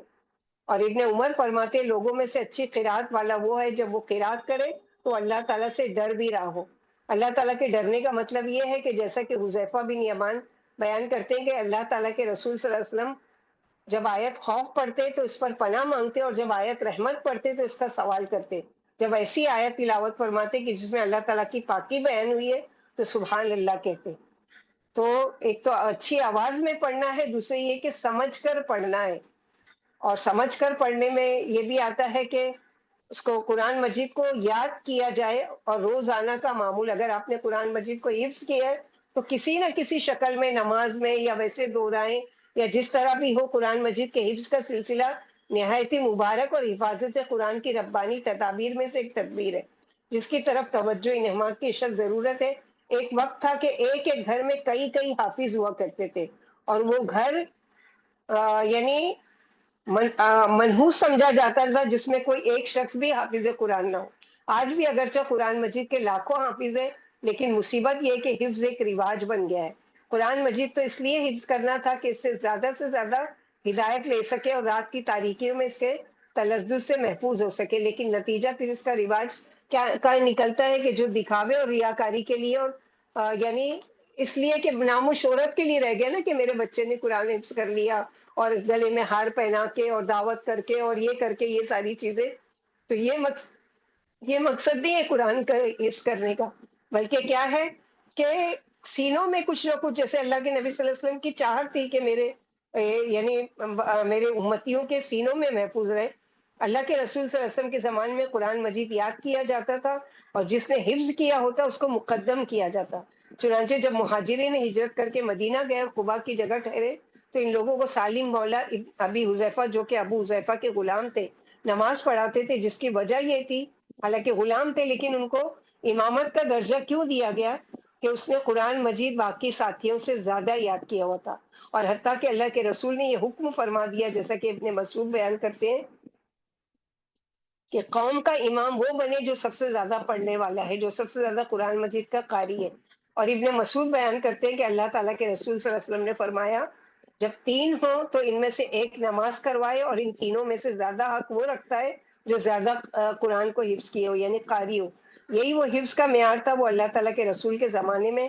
عمرو بن سلمہ جن کی عمر مشکل سے 8 سال تھی ان کو امام بنایا گیا، اور جیسا کہ وہ فرماتے ہیں کہ میں 8 سال کا تھا تو ان کو قوم کو نماز پڑھاتا تھا، میرے پاس ایک ہی چادر تھی جو سجدے کے وقت پیچھے سے ہٹ جاتی اور میں ننگا ہو جاتا. تو ایک عورت نے کہا، اس محلے کی ایک عورت نے، کہ تم اپنے قاری کی پچھواڑی کو ہم سے کیوں نہیں چھپاتے، یعنی ڈھانپتے. پھر ان کو قمیض دی گئی. اب دیکھیں صرف معیار قرآن مجید کا حفظ تھا. حتیٰ کہ سہیل بن سعد ایک لمبی روایت بیان کرتے کہ اللہ کے رسول صلی اللہ علیہ وسلم نے ایک شخص کو شادی میں مہر قرآن مجید کی صورتیں حفظ کروانے کو کہا. یعنی ایک صحابی آتے کہ ان کے پاس کچھ بھی نہیں تھا، تو پوچھا گیا کہ نکاح کرنے کا ارادہ رکھتے ہو لیکن مہر میں کیا دو گے؟ تو انہوں نے کہا کہ میرے پاس تو ایک لوہے کی انگوٹھی بھی نہیں ہے کہ میں وہ مہر کے طور پہ دوں. تو اللہ کے نبی صلی اللہ علیہ وسلم نے کیا کہا کہ جاؤ قرآن جو جتنا تم کو یاد ہے وہ اپنی بیوی کو یاد کرو، یہی تمہاری طرف سے اس کے لیے مہر ہو جائے گا. تو اس کو زبان کیا اس کو زبانی پڑھتا ہے؟ تو اس نے ہاں جواب میں دیا ہاں. اور قرآن مجید کے حفظ کا میزہ صحابہ بچوں کو چھوٹے ہوتے ہی حاصل کرواتے، کیونکہ چھوٹی عمر میں تعلیم راسخ ہوتی ہے. جیسا کہ مشہور مقولہ ہے کہ چھوٹی عمر میں تعلیم ایسے ہے جیسا کہ پتھر پر نقش. چنانچہ ابن عباس فرماتے ہیں اللہ تعالیٰ کے رسول فوت ہوئے اور میں 10 سال کا تھا اور محکم سورہ پڑھا کرتا تھا، لیکن افسوس یہ کہ آج اس کا ذوق رواج کی حد تک رہ گیا. یعنی حفظ تو کرا لیتے ہیں لیکن بچے کو پتہ ہی نہیں کہ پورے قرآن سے میں گزر چکا ہوں، مجھے قرآن کی ساری صورتیں حفظ ہے، لیکن اس کا معنی ہی نہیں معلوم ہے. جبکہ اس کے معنی کے ساتھ، یعنی اگر حفظ کر لیا ہے بچے نے تو بہت خوشی کی بات ہے. اب اس کو کسی ایسے مدرسے میں ڈالا جائے کہ جہاں پر وہ قرآن کو سمجھ کر پڑھنے والا، تاکہ اس کے لیے دوہرا، کیونکہ عمل کرنے کی کتاب ہے نا یہ، اور عمل میں کب ڈھلے گا؟ جبکہ ہم اس کو سمجھیں گے، اس پہ غور و فکر کریں گے، اس کے معنی کو سمجھیں گے. تو یہاں پر یہی بتایا گیا قرآن مجید کی تلاوت سے کسی کو بیزار نہ کرے اور نہ ہی رکوع سجود میں پڑھے. قرآن مجید کو کا تیسرا حق یہ ہے کہ اس کو سمجھا جائے. پہلا حق کیا تھا کہ اس پر ایمان لایا جائے. دوسرا حق کیا تھا کہ ترتیل کے ساتھ ٹھہر ٹھہر کر پڑھا جائے، اچھی خوبصورت آواز میں پڑھا جائے اور اس کو حفظ کیا جائے. تیسرا حق جو ہے مسلمانوں کا قرآن پر، وہ کیا ہے کہ قرآن مجید کو سمجھا جائے. قرآن مجید کا ہر مسلمان پر تیسرا حق یہ ہے کہ جس صدقے نیت سے اس پر ایمان لایا اور اس کو ترتیل کے ساتھ پڑھا تھا، اس جوش و جذبے کے ساتھ اس کو سمجھے، لیکن یہ سمجھ بھی اس طرح صدق و نیت سے ہو جس طرح صحابہ کرام نے قرآن کریم کو اللہ تعالیٰ کے رسول کے ارشادات سے افعال و تقریرات کی روشنی میں سمجھا. تبھی یہ قرآن مجید کی سمجھ کامرانی اور رضائے باری تعالیٰ کا موجب بن سکتی ہے.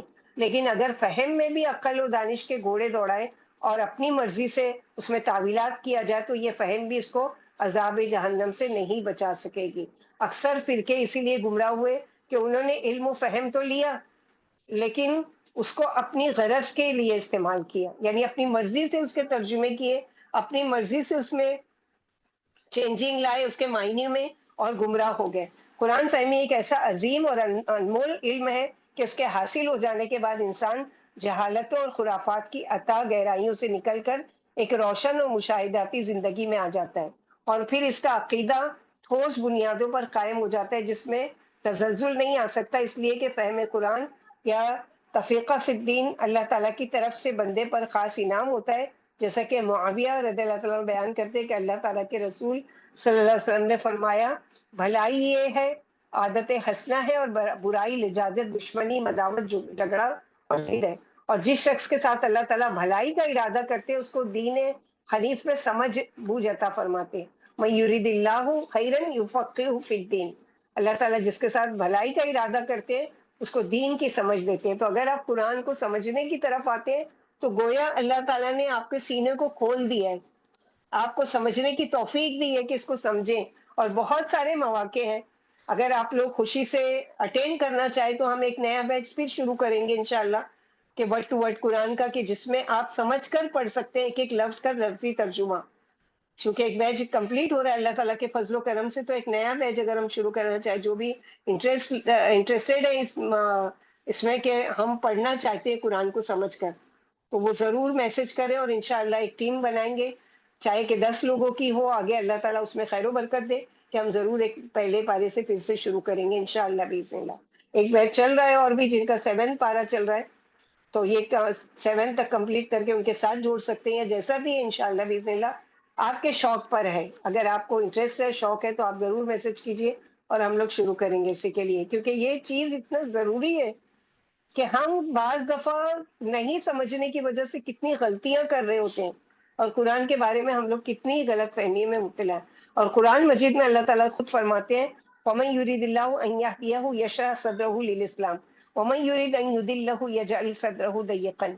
جس شخص کو اللہ تعالیٰ ہدایت دینا چاہتے ہیں اس کے سینے کو اسلام کی سمجھ بوجھ کے لیے کھول دیتے ہیں، اور جس کو گمراہ کرنا چاہے اس کے سینے کو تنگ کر دیتے ہیں، وہ دین کی سمجھ سے عاری ہو جاتا ہے۔ اسی بات کو کچھ وضاحت کے ساتھ اللہ تعالیٰ نے یوں فرمایا ہے وَلَقَدْ زَرَعْنَا لِجَهَنَّمَ كَثِيرًا مِنَ الْجِنِّ وَالْإِنسِ لَهُمْ قُلُوبٌ لَا يَفْقَهُونَ بِهَا۔ اور ہم نے ایسے بہت سے جن اور انسان جہنم کے لیے پیدا کیے جن کے دل ایسے ہیں کہ ان کے ساتھ وہ فقہ حاصل سمجھتے نہیں، اور جن کی آنکھیں ایسی ہیں جن سے نہیں دیکھتے، اور جن کے کان ایسے ہیں وہ ان سے نہیں سنتے۔ یہ لوگ یعنی کل انعام بل ہم عدل، یعنی چوپایوں سے بھی گئے گزرے ہیں۔ تو اللہ نہ کرے کہ ہمارا شمار قرآن کو ہم نہ سمجھے، نہ عمل کرے، نہ پڑھے، اور نہ صحیح اس کا حق ادا کرے، تو کہیں ہمارا انجام بھی جہنمیوں میں سے نہ ہو جائے، اور کہیں ہمارے بھی اس ٹائٹل میں ہم نہیں آ جائے کہ جو جانوروں سے بھی بدتر جن کو کہا گیا ہے۔ ابن عباس رضی اللہ عنہ نے رب والے بن جاؤ کا معنی بیان کیا ہے کہ حکمہ فقہ یعنی حکیم اور دین کے فقی بن جاؤ، اور عمر رضی اللہ عنہ فرماتے ہیں کہ سردار بننے سے پہلے فقہ حاصل کرو، اور امام بخاری رحمۃ اللہ علیہ نے اس کے بعد فوراً فرمایا کہ سردار بننے کے بعد بھی فقہ حاصل کرو، اس لیے کہ صحابہ کرام نے اپنی ادھیڑ عمروں میں بھی دین کی فقاہت حاصل کی، یعنی دین کی سمجھ بوجھ حاصل کی۔ اور قرآن مجید تو حقیقت میں نازل ہی اس لیے ہوا کہ ایمان و تلاوت کے بعد اسے سمجھ کر عمل کیا جائے۔ یہی وجہ ہے کہ قرآن بار بار عقل والوں کو اور اہل لباب کو مخاطب کرتا ہے، یا اولی الالباب، اے عقل والوں عقل سے کام لو۔ اور اللہ تعالیٰ جیسے دوسری جگہ فرماتے سورہ یونس آیت نمبر 24 میں كَذَلِكَ نُفَصِّلُ الْآيَاتِ لِقَوْمٍ يَتَفَكَّرُونَ، اسی طرح ہم تفکر کرنے والوں کے لیے اپنی آیات نشانیاں کھول کھول کر بیان کرتے ہیں۔ سورہ نحل آیت نمبر 44 میں اللہ تعالیٰ فرماتے ہیں وَأَنزَلْنَا إِلَيْكَ الذِّكْرَ لِتُبَيِّنَ لِلنَّاسِ مَا نُزِّلَ إِلَيْهِمْ وَلَعَلَّهُمْ يَتَفَكَّرُونَ، اور ہم نے آپ کی طرف ذکر قرآن مجید کو اتارا تاکہ جو لوگوں کی طرف نازل کیا گیا اس کو بیان کرو تاکہ وہ تفکر غور و فکر کریں۔ اور فرمائے كَذَلِكَ يُبَيِّنُ اللَّهُ لَكُمْ آيَاتِهِ لَعَلَّكُمْ تَعْقِلُونَ، اسی طرح اللہ تعالیٰ اپنی نشانیوں کو بیان کرتے تاکہ تم عقل سے کام لو۔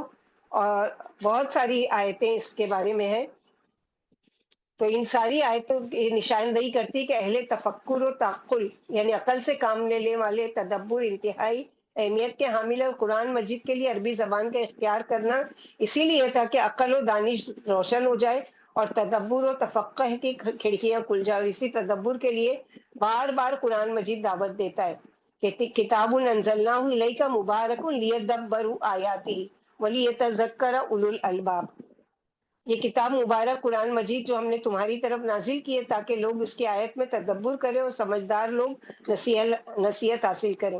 جس سے معلوم ہوا کہ قرآن مجید کے نزول کا مقصد اعظم ایمان لانے کے بعد اس کو پڑھ کر سمجھنا ہے تاکہ عمل کے مدارج اور جملہ وادیاں طے کی جا سکے، لیکن اگر سمجھے گا ہی نہیں تو پھر عمل کیسے کرے گا؟ اسی لیے جو لوگ قرآن مجید میں اختلاف کرتے تھے ان کو ڈانٹتے ہوئے اللہ تعالیٰ فرماتے ہیں افلا یتدبرون القرآن ولو کان من عند غیر اللہ لوجدوا فیہ اختلافا کثیرا، کیا یہ لوگ قرآن میں غور و تدبر نہیں کرتے؟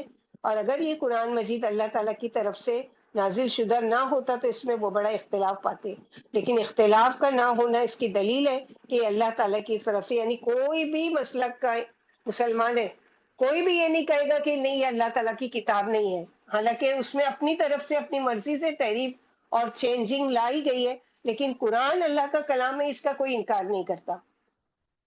اور اسی لیے صحابہ کرام کا معمول تھا کہ وہ 10 آیتیں پڑھتے تو جب تک اس کے معنی نہیں سمجھ لیتے آگے نہیں بڑھتے تھے، جیسا کہ ابن مسعود فرماتے ہیں ہم سے جو آدمی 10 آیتیں سیکھتا تو جب تک اس کے معنی نہ جان لیتا اس پر عمل نہ کر لیتا وہ آگے نہیں پڑھتا تھا، یعنی ان کو اچھی طرح سمجھتا اور عمل کرتا پھر اس کے بعد دوسری آیت سیکھتا۔ پھر صحابہ کرام کو اس دینی فقاہت کی عظمت و اہمیت کو اپنے قول سے یوں سمجھایا کہ ایک فقیہ 1000 عبادت گزاروں سے بڑھ کر شیطان پر بھاری اور شدید ہوتا ہے، یعنی ایک ہے کہ وہ 1000 آیت کے ساتھ عبادت کر رہا ہے، لیکن ایک ہے کہ وہ ایک آیت کو اچھی طریقے سے سمجھ کر پڑھ رہا ہے تو وہ 1000 عبادت گزاروں پر بھاری ہے۔ لوگ تمہارے تابع ہیں، دنیا کے مختلف کونوں سے لوگ تمہارے پاس دین کی فقات لینے آئیں گے، پر جب وہ آئیں تو ان کے ساتھ بھلائی کرنا، اچھی وصیت کرنا۔ چنانچہ اسی فہم قرآن و فقات قرآن کے اللہ تعالیٰ کے رسول نے بار بار صحابہ کرام کو دعا بھی دی ہے، جن میں سے ابن عباس ٹاپ پر ہے، جو ان کے چچا کے بیٹے ہیں، یعنی ان کے کزن لگتے ہیں آپ صلی اللہ علیہ وسلم کے۔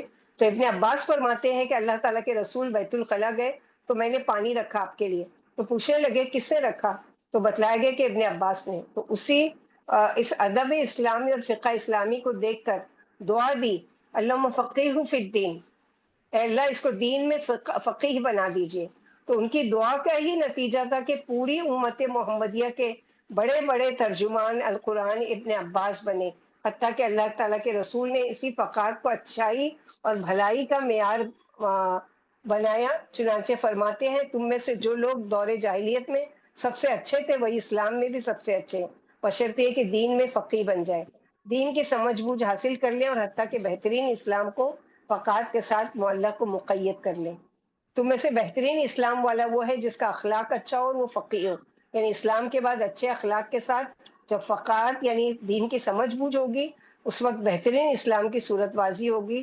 پھر اسی طرح جب کوئی شخص جیسا کہ اللہ تعالیٰ کے رسول صلی اللہ علیہ وسلم نے فرمایا، جب کوئی شخص منافق کو یا سیدی اے میرے سردار کہہ دے تو گویا اس نے اپنے رب کو غصہ دلایا، کیونکہ سیدی ہمارا سیدنا کون ہے؟ ہمارے اللہ سبحانہ و تعالیٰ۔ اس لیے فقہ فی الدین، اور اس نے یعنی ہم جو کوئی کلمات ایسے زبان سے نکال دیتے ہیں عربی کے ہوں یا جو بھی ہو کہ جن کا ہم کو مفہوم بھی نہیں معلوم ہے، اور جس کی وجہ سے ہم کیا ہے بعض دفعہ شرک میں چلے جاتے ہیں۔ اس لیے فقہ فی الدین اور حسن تعامل لازم و ملزم چیز ہے۔ چنانچہ اسی لیے اللہ جل شانہ نے قرآن مجید میں باقاعدہ اہتمام کے ساتھ ایسی جماعت، ایسا گروہ تیار کرنے کو کہا جو صرف قرآن مجید و سنت رسول کی فقات حاصل کریں اور پھر آگے پہنچائیں۔ جیسے کہ اللہ تعالیٰ فرماتے ہیں سورۃ توبہ میں کہ وما کان المؤمنون لینفروا کافہ فلولا نفر، یعنی سب کے سب کیوں جنگ میں نکل گئے، کچھ ایسے نہیں کیوں نہیں رہے کہ جو دین کی سمجھ سیکھتے ہیں اور پھر اپنی قوم کو اس کی طرف یعنی ان کو ڈراتے یا ان کو خبردار کرتے۔ تو اس آیت میں بھی فقات کے حصول کے لیے قرآن مجید میں تدبر و تفکر و غور و خوض کرنے کے لیے، اس کو سمجھنے کے لیے باقاعدہ طور پر جماعت کا تقاضا کیا گیا ہے۔ اور اللہ کے رسول صلی اللہ علیہ وسلم تو انفرادی اور اجتماعی طور پر قرآن مجید میں تفکر کرتے تھے اور اس کو سمجھاتے تھے۔ چنانچہ عائشہ رضی اللہ عنہا فرماتی ہے اللہ تعالیٰ کے رسول نے مجھے ایک دن کہا کہ ذرا مجھے رب کی عبادت کرنے دو۔ میں نے کہا کہ اللہ تعالیٰ کی قسم مجھے آپ کی قربت بڑی اچھی لگتی ہے، یعنی میں آپ کے قریب رہنا چاہتی ہوں، لیکن جو چیز آپ کو پسند ہو وہ بھی مجھے پیاری لگتی ہے۔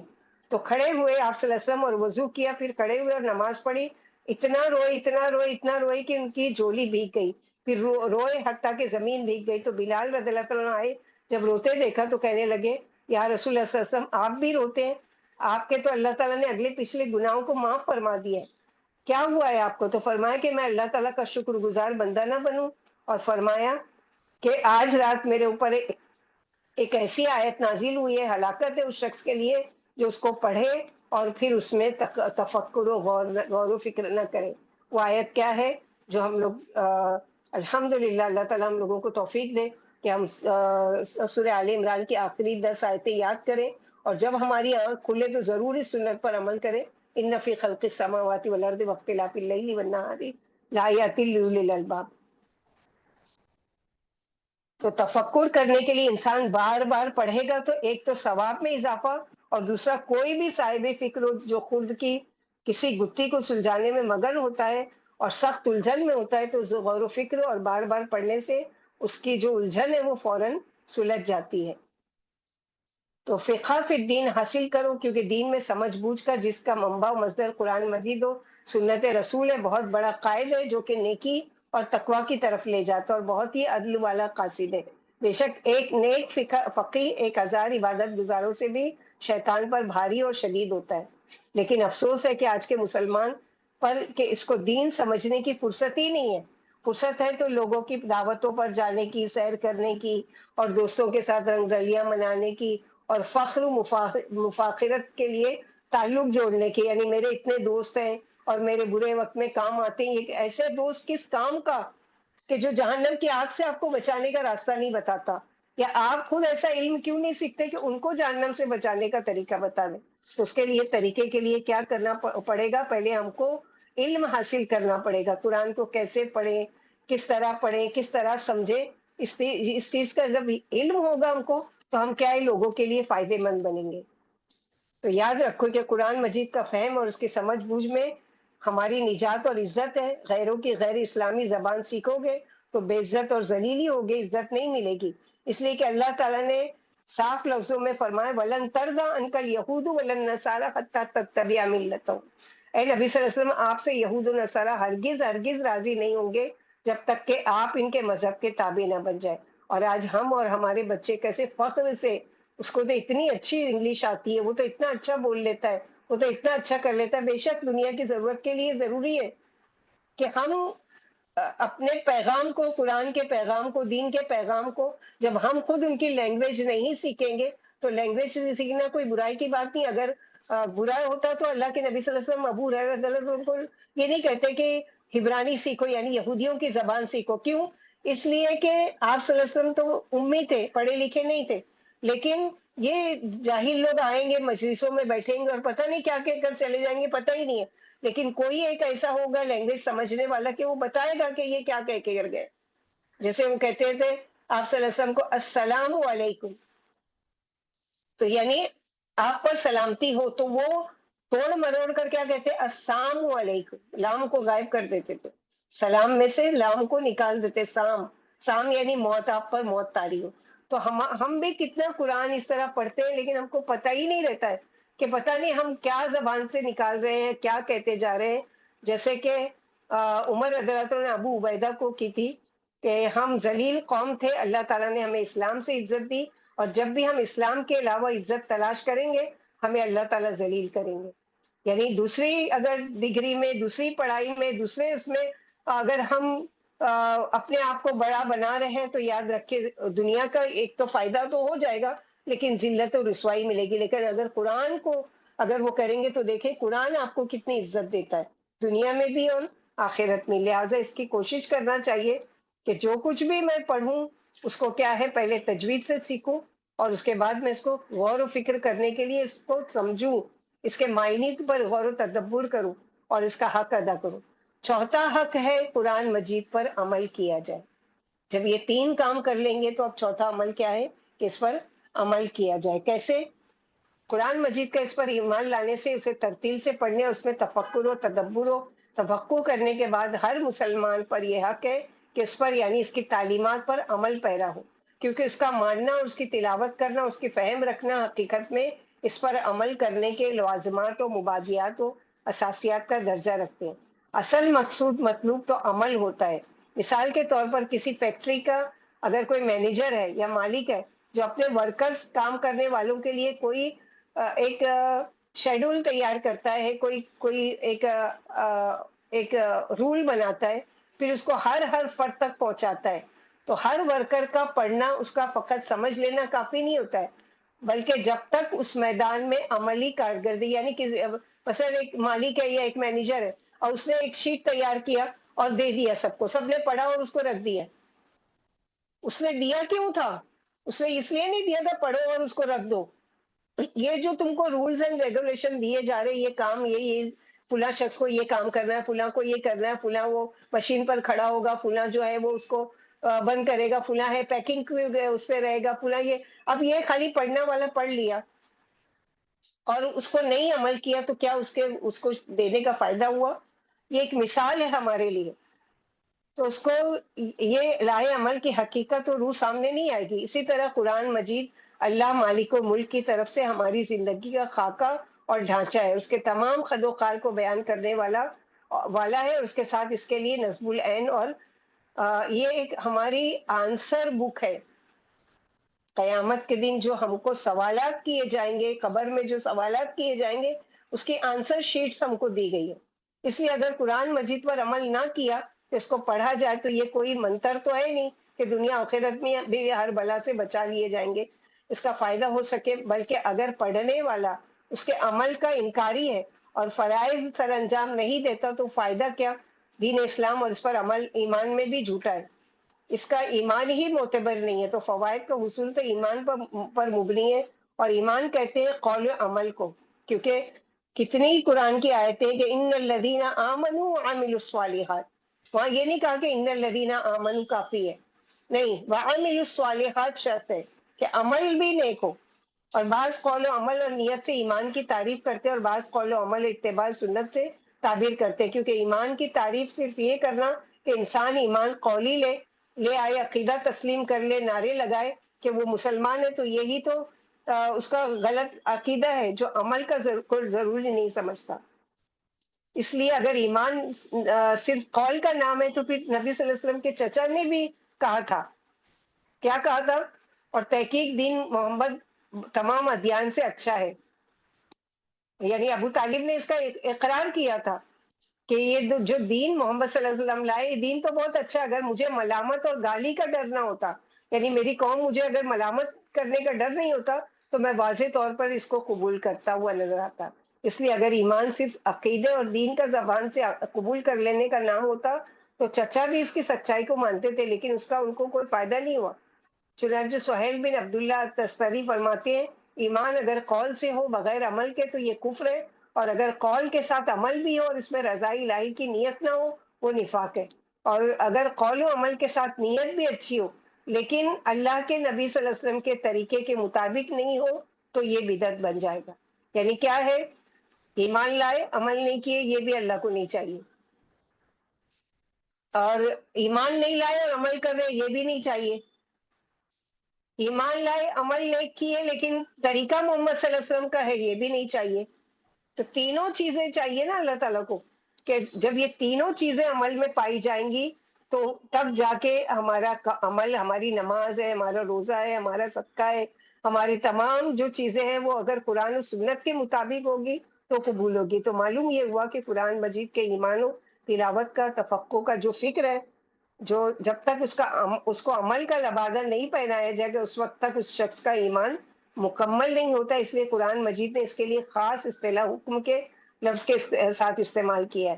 چنانچہ قرآن مجید میں ایک واضح فیصلہ ہے کہ وَمَن لَّمْ يَحْكُمْ بِمَا أَنزَلَ اللَّهُ فَأُولَٰئِكَ هُمُ الْكَافِرُونَ، جو اللہ تعالیٰ نے نازل فرمایا قرآن مجید اس کے مطابق فیصلہ نہ کرے تو ایسے لوگ کافر ہیں۔ کوئی بھی خیال یا نظریہ جب انسانی فکر میں رچ بس جائے، یعنی اس کی رائے اور رائے کے مطابق اس کے دل و دماغ کا فیصلہ، جن دونوں کے ملنے سے ایک حکم سامنے آتا ہے، حکم بن جائے تو اس کا عمل خود بخود اس کے تابع ہو جاتا ہے۔ مثلا انسان ایک رائے قائم کرتا ہے کہ میں نے فلاں کے گھر شادی کرنی ہے، اس رائے کو پھر وہ دماغ میں ایک جگہ دے کر کھنگالتا ہے، جب دل و دماغ اس رائے پر متفق ہو جاتی ہے تو وہ شخص مطلوبہ رشتہ لینے کے لیے بھاگ دوڑ کرتا ہے۔ پہلے ایک پلاننگ بناتا ہے نا، دماغ میں ایک سوچتا ہے، پھر اس کے لیے کوشش شروع کرتا ہے۔ اسی طرح قرآن مجید پر عمل ہو ہی اس وقت سکتا ہے جب انسان فکر قرآن مجید کے تابع ہو جائے اور قرآن مجید کے بیان کردہ علوم و حقائق انسان کے دل و دماغ دونوں میں جاگزی ہو جائے۔ یہی وجہ تھی کہ صحابہ کرام جب نبی کریم صلی اللہ علیہ وسلم سے قرآن مجید پڑھتے ہیں تو اس پر عمل کا حتی المقدور اہتمام کرتے، اور جب تک ان آیات کے تمام علم و عمل کو اپنے اندر جذب نہ کر لیتے، ان کا فکر قرآن کے تابع نہ ہو جاتا، اس وقت تک آگے قدم نہیں بڑھاتے۔ گویا کہ صحابہ کرام کے ہاں حفظ قرآن اور اس کی ترتیل و فہم کا مفہوم مدعا یہ تھا کہ قرآن مجید ان کی پوری شخصیت میں رچ بس جائے اور اس کا نور، ہدایت اور عنصر عملی ان کے رگ و پے حتیٰ کہ جسم کے ریشے ریشے اور گوشے گوشے میں سرایت کر جائے، اور نتیجتاً اس قرآن مجید کے الفاظ ان کے حافظے میں اور اس کی ادا ان کی زبان میں اور فہم و فراست تعلیمات اور ان کے اخلاق و عادات و سیرت کردار میں محفوظ ہو جائے، اور قرآن مجید پر مکمل صحیح معنوں میں ایمان لانے کی تکمیلی اور اتمامی کیفیت سامنے آ جائے۔ اور یہی مفہوم انہوں نے نبی کریم صلی اللہ علیہ وسلم سے سیکھا، جیسا کہ عائشہ رضی اللہ عنہ سے جب نبی صلی اللہ علیہ وسلم کی اخلاق کے بارے میں پوچھا گیا تو انہوں نے جواب دیا تھا کہ کان خلقہ القرآن، یعنی آپ کا جو اخلاق تھا، آپ کی جو سیرت مطہرہ مقدسہ تعلیمات قرآنی کا مکمل عملی نمونہ تھا، یعنی جو آپ پر نازل ہوتا سب سے پہلے آپ اس پر عمل کر کے بتاتے تھے کہ اس آیت پر ایسے عمل کیا جائے گا۔ گویا کہ آپ مجسم قرآن تھے، کیونکہ انہوں نے حکم الہی کو اپنی زندگی کا اوڑھنا بچھونا اور درمے سخت اس کو اپنا نصب العین بنا لیا تھا، اور قرآن مجید کے وصف کے ساتھ اترا اسی کے مطابق صحابہ کرام کو آپ صلی اللہ علیہ وسلم نے تعلیم دی۔ الغرض قرآن مجید کے ایمان اور استفادے کی یہی صحیح صورت ہے کہ اس کا جتنا حصہ، جتنا علم و فہم کسی کے پاس آیا، وہ ساتھ ساتھ اپنے اعمال، افعال، عادات و اطوار، سیرت، کردار کا جزو بناتا چلا جائے، اور اس طرح قرآن مجید مسلسل اس کے قلب میں سرایت کرتا چلا جائے۔ وگرنہ اگر وہ قرآن مجید کی حلال کردہ چیزوں کو حلال اور حرام کردہ چیزوں کو حرام نہیں سمجھتا، اور اس کے اور امر کے مطابق بجا آوری نہیں کرتا، اور جو منع کیا گیا تو اس سے نہیں بچتا، تو اس کا ایمان قرآن مجید سے کوسوں دور ہے۔ جیسا کہ اللہ کے رسول صلی اللہ علیہ وسلم نے فرمایا، جو قرآن مجید کے حرام کردہ چیزوں کو حلال کر دے، وہ قرآن پر ایمان نہیں رکھتا۔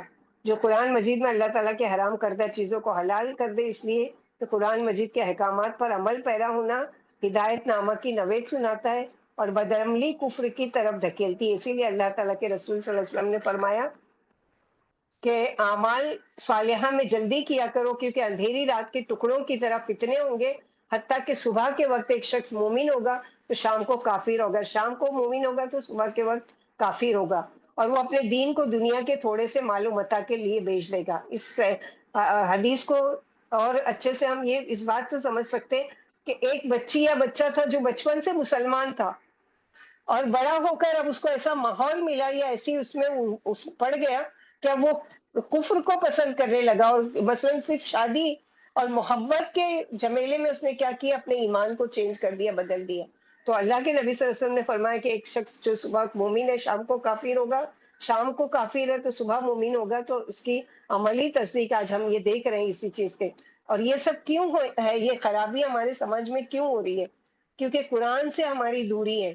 قرآن کو نہ ہم نے صحیح طریقے سے سمجھا، نہ پڑھا، اور نہ کیا، صرف اس کو ایک اللہ کی طرف سے اتاری ہوئی مقدس کتاب سمجھ کر اس کو ایک اونچی جگہ پر رکھ دیا۔ اور یہی ملامت ہے قرآنی علم اور عمل کے اٹھ جانے کی، جس کے بارے میں زیاد بن لبید بیان کرتے کہ اللہ تعالیٰ کے رسول نے کسی چیز کا تذکرہ کیا اور فرمایا یہ اس وقت ہوگا جب علم اٹھ جائے گا۔ میں نے کہا اللہ کے رسول صلی اللہ علیہ وسلم علم کیسے اٹھ جائے گا؟ ہم قرآن پڑھتے ہیں، اپنے بچوں کو پڑھاتے ہیں، اور اسی طرح ہمارے بیٹے اپنے بیٹوں کو پڑھائیں گے قیامت تک۔ تو اللہ تعالیٰ کے رسول صلی اللہ علیہ وسلم نے فرمایا تیری ماں تجھے گم پائے، یعنی ایک عربی محاورہ ہوا کرتا تھا، اے زیاد میں تجھے مدینے کا فقیہ آدمی سمجھتا ہوں، کیا یہ یہودی اور عیسائی تورات انجیل نہیں پڑھا کرتے تھے؟ لیکن ان دونوں میں جو کچھ تھا عمل نہیں کرتے تھے، اسی لیے آج ان کے پاس اصل تورات و انجیل مفقود ہو گئی ہے۔ حقیقت یہ کہ قرآنی علوم آج کل ایک رواج بنتا جا رہا ہے۔ لوگ صرف قرآن مجید کو بچوں کے سینوں میں اس لیے محفوظ کرواتے ہیں کہ ہمارے خاندان میں ایک تو حافظ قرآن ہو، ہماری عزت ہو۔ حالانکہ اللہ تعالیٰ کے رسول صلی اللہ علیہ وسلم نے فرمایا جو شخص علماء میں فخر کے لیے یا بے وقوفوں کے ساتھ جھگڑنے کے لیے یا لوگوں کے چہروں کو اپنی طرف پھیرنے کے لیے علم سیکھتا ہے، اللہ اس کو جہنم میں داخل کریں گے۔ اللہم لا تجعلنا منہم۔ اللہ تعالیٰ ہم لوگوں کو یہ علم خالص نیت سے سیکھنے کی توفیق عطا فرمائے کہ ہم اللہ تعالیٰ کے قرآن کو سیکھیں، اس لیے کہ ہمارا عمل بدلے اور ہم اس کو وتواصوا بالحق وتواصوا بالصبر پر عمل کر سکیں۔ حالانکہ اللہ تعالیٰ کے رسول صلی اللہ علیہ وسلم نے تو یہ بھی فرمایا ہے کہ جو شخص اس علم کو جس کے ساتھ اللہ تعالیٰ کی رضا حاصل کی جاتی ہے دنیا کے مال و متاع کے لیے سیکھتا ہے، قیامت کے دن وہ جنت کی خوشبو بھی نہیں پائے گا۔ اسی لیے سختی سے منع کرتے ہوئے فرمایا کہ علم کو علماء کے درمیان فخر اور بے وقوفوں کے ساتھ جھگڑنے اور مجالس میں جرات کرنے کے لیے نہ سیکھو، جس نے یہ کام کیا پس آگ ہے، پس آگ ہے۔ اور حقیقت یہ کہ جو علم کسی دنیاوی غرض کے لیے سیکھا گیا اس کی تاثیر نہیں ہوتی، وہ واقعی جہنم کا ایندھن بنایا جائے گا، جیسا کہ اللہ کے رسول صلی اللہ علیہ وسلم نے فرمایا۔ مشہور حدیث طویل ہے، ہم لوگ اس وقت نہیں پڑھ سکتے، کہ 3 لوگوں سے جہنم کی آگ کو بھڑکایا جائے گا۔ ایک وہ جو ہوگا جو قاری ہوگا، تو اس سے کہا جائے گا کہ تو نے کس لیے؟ تو ایک قاری ہوگا، عالم دین ہوگا، ایک جس سخی ہوگا جس نے مال کو خوب خرچ کیا دن رات، اور ایک ہوگا یعنی شہید۔ تینوں کی ذرا سی نیت کی خرابی کی وجہ سے نیکی کا کام تھا لیکن ان کو جہنم میں ڈالا جائے گا۔ کہ تو قاری اس لیے بنا کہ لوگ تجھے دنیا میں تیری عزت کرے، قاری کہیں، اور دنیا میں تو کہلوا چکا، دنیا میں تو تیرا بدلہ مل چکا، اب یہاں تیرے لیے کچھ نہیں ہے۔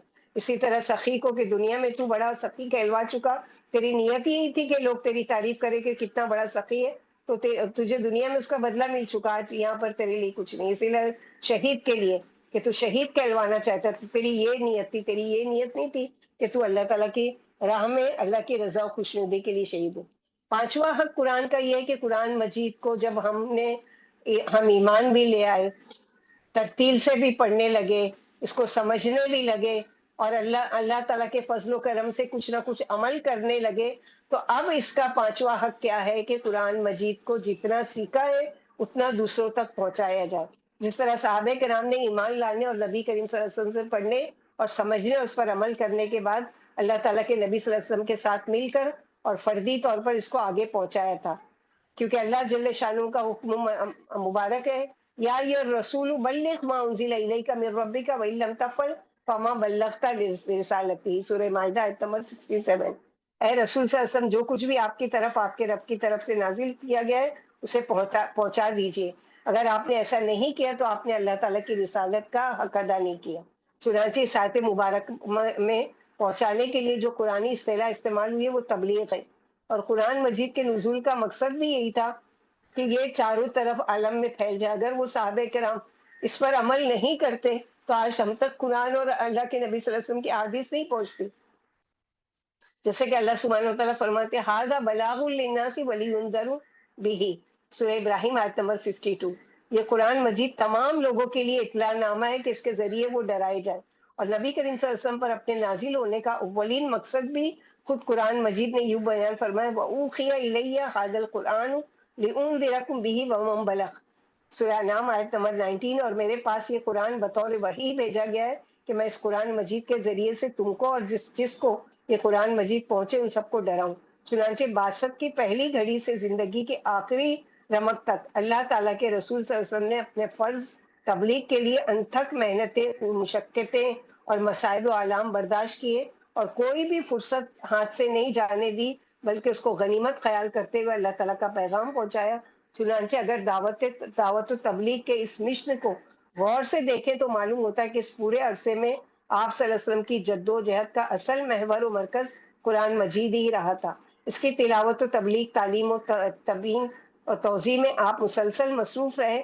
چنانچہ قرآن مجید تقریباً 4 مقامات پر آپ صلی اللہ علیہ وسلم کے طریق دعوت و تبلیغ اور اصلاح و انقلاب کے لیے مختار منہج کی وضاحت یوں کرتا ہے کہ بے شک مسلمانوں پر اللہ تعالیٰ کا بڑا احسان ہے۔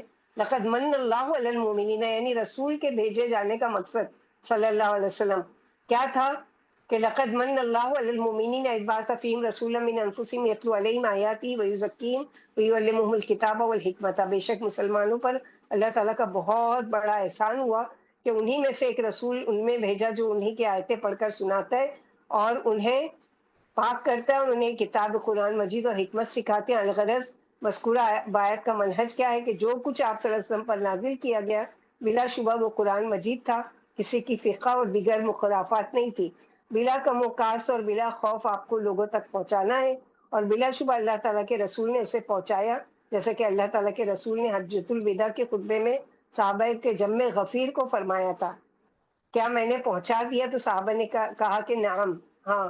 تو پھر اللہ تعالیٰ کے رسول نے فرمایا اللہم اشہد، اللہم اشہد، اللہم اشہد، اللہ آپ گواہ رہنا۔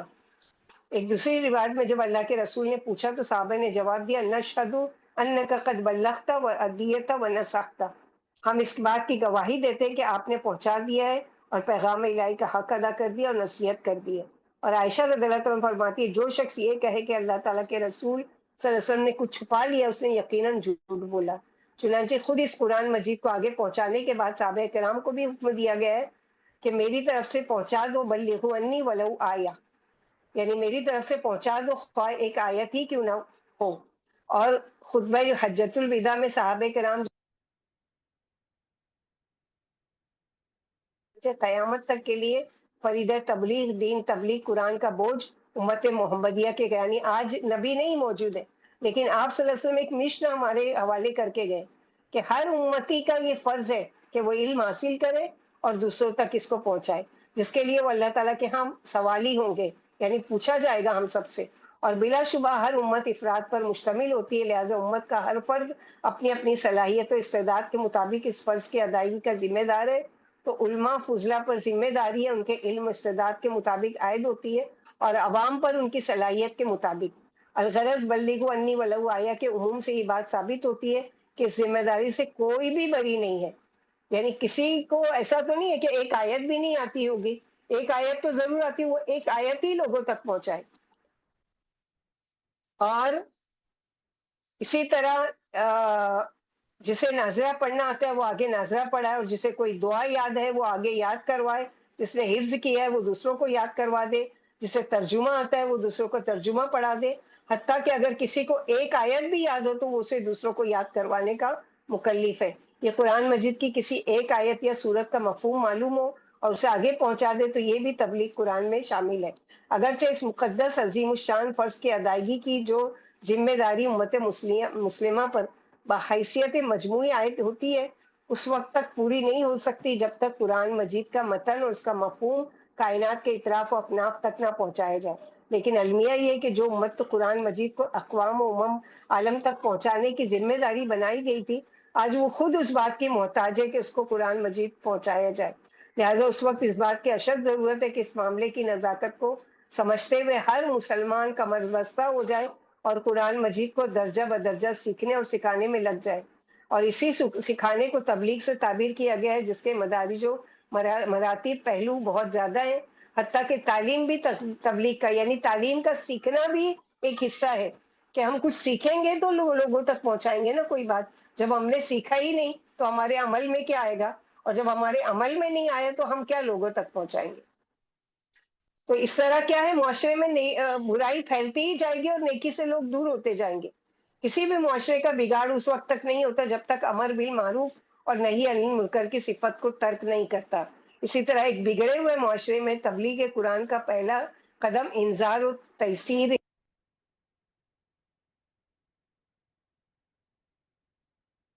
قرآن مجید نے خود بنایا. یعنی ہم پر اللہ تعالیٰ نے قرآن کی آیت نازل کی ہے، کنتم خیر امت اخرجت للناس تأمرون بالمعروف وتنہون عن المنکر. تم بہترین امت ہو. تو بہترین امت کا حق ادا کرنے کے لیے کیا ہے کہ کچھ تو سیکھیں، کچھ تو ایسی چیزیں وہ کریں کہ ہم کچھ تو کام کریں اس چیز میں. جیسے کہ جب نبی کریم صلی اللہ علیہ وسلم نے وفد عبد القیس کو پڑھایا تو ساتھ ہی یہ فرمایا کہ اس کو یاد کرو اور اپنے پچھلوں کو بھی اس کی خبر دینا. تو جہاں نیکی کے حکم اور برائی سے روکنے کا فرمان ربانی ہے وہاں یہ خصلت بہتری کی علامت ہے، اور جہاں یہ امت کی بہتری کی علامت ہے وہاں یہ اللہ تعالیٰ کو بڑی ہی عمل پسند ہے. چنانچہ ایک آدمی نے اللہ کے رسول صلی اللہ علیہ وسلم سے سوال کیا کہ کون سا عمل اللہ تعالیٰ کو زیادہ محبوب اور پسند ہے. اللہ تعالیٰ کے رسول صلی اللہ علیہ وسلم نے فرمایا کہ سب سے پسندیدہ عمل اللہ تعالیٰ کو اس کے ساتھ ایمان لانا لگتا ہے، پھر صلہ رحمی، پھر نیکی کا حکم دینا اور برائی سے روکنا. تو نیکی کا حکم وہی لوگ کرتے ہیں جو خود نیکی کرنے والے. چنانچہ یہ دنیا میں نیکی کرنے والے اور حکم کرنے والے قیامت کو بھی اہل خیر شمار ہوں گے. جیسا کہ اللہ تعالیٰ کے رسول صلی اللہ علیہ وسلم نے فرمایا جو دنیا میں اہل خیر ہیں وہی لوگ آخرت میں اہل خیر ہوں گے، اور وہ دنیا میں جو لوگ شر ہیں اہل شر ہوں گے وہی آخرت میں بھی اہل شر ہوں گے. اس لیے نیکی کا حکم دینا اور برائی سے روکنا ایمان کی علامت بیان کی گئی ہے. جیسا کہ اللہ کے رسول صلی اللہ علیہ وسلم نے فرمایا تم میں سے جو برائی کو دیکھے اس کو اپنے ہاتھ سے بدلے، نیکی میں یعنی برائی ختم کر دے. پس وہ اس کی طاقت نہیں رکھتا تو زبان سے اس کو بدلے، پس اگر وہ اس کی بھی طاقت نہیں رکھتا تو دل میں ضرور برا سمجھے. اور یہ صرف دل سے برا جاننا، ہاتھ اور زبان سے نہ روکنا ضعیف ایمان کی یعنی سب سے کمزور ایمان کی نشانی ہے. جس نبی کو اللہ تعالیٰ نے میری طرح اس کسی امت میں بھیجا اس کی امت میں اس کے حواری اور ساتھی تھے. اللہ کے رسول صلی اللہ علیہ وسلم نے فرمایا تو جس کی سنت کو لیتے اس کے حکم پر کاربند ہو رہتے.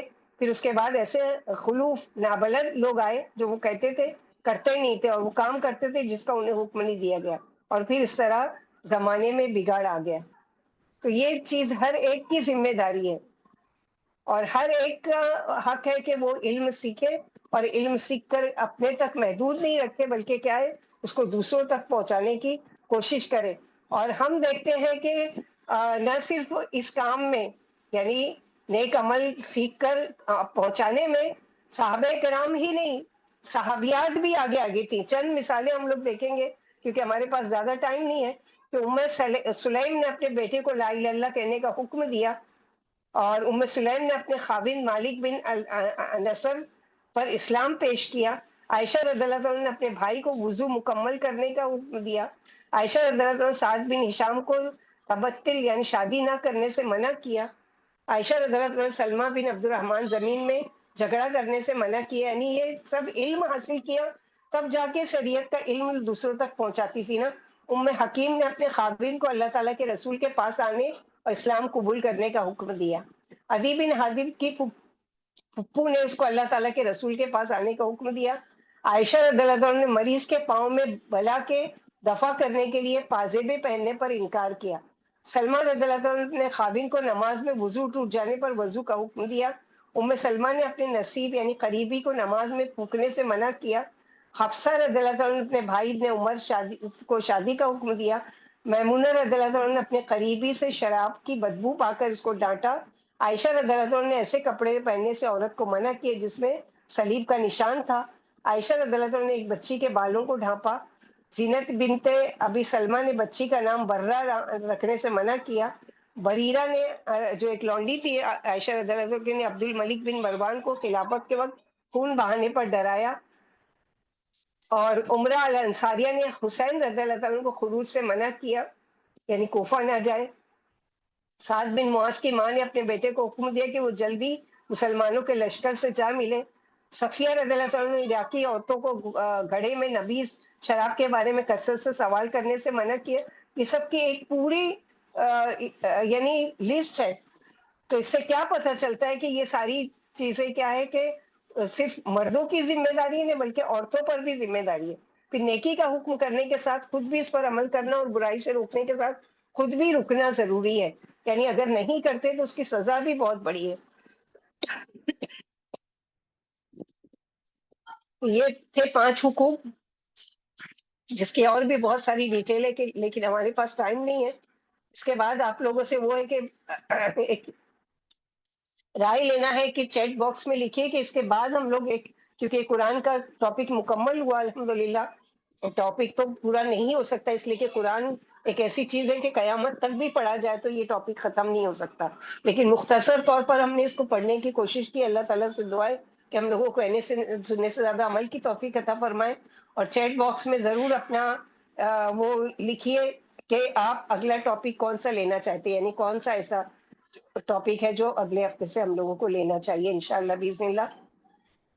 اللہ تعالیٰ سے دعا ہے کہ اللہ تعالیٰ ہم لوگوں کو خیرکم من تعلم القرآن وعلمہ میں سے بنائے، جو تم میں سے بہترین وہ ہے جو قرآن کو سیکھے اور سکھائے۔ اللہ تعالیٰ ہمارے اندر وہ دونوں کوالٹی لا دے، اللہ تعالیٰ ہم لوگوں تک بھی پہنچائے اور خود بھی اس پر عمل کرے اور بہترین لوگوں میں سے، اور اس طرح سے قرآن کا حق ادا کرے کہ قیامت کے دن اللہ سبحانہ وتعالیٰ خود قرآن ہمارے حق میں گواہ بنے، ہمارے خلاف گواہ نہیں بنے۔ اللہم اجعل القرآن شاہدا لنا لا علینا، ربنا تقبل منا انك انت السميع العليم وتب علينا انك انت التواب الرحيم۔ سبحان ربك رب العزة عما يصفون وسلام على المرسلين والحمد لله رب العالمين۔ سبحانك اللهم وبحمدك اشهد ان لا اله الا انت استغفرك واتوب الیک۔ لیفٹ ہونے سے پہلے ایک اعلان اور ہے، ذرا سن کر پھر لیفٹ ہوئیے آپ لوگ۔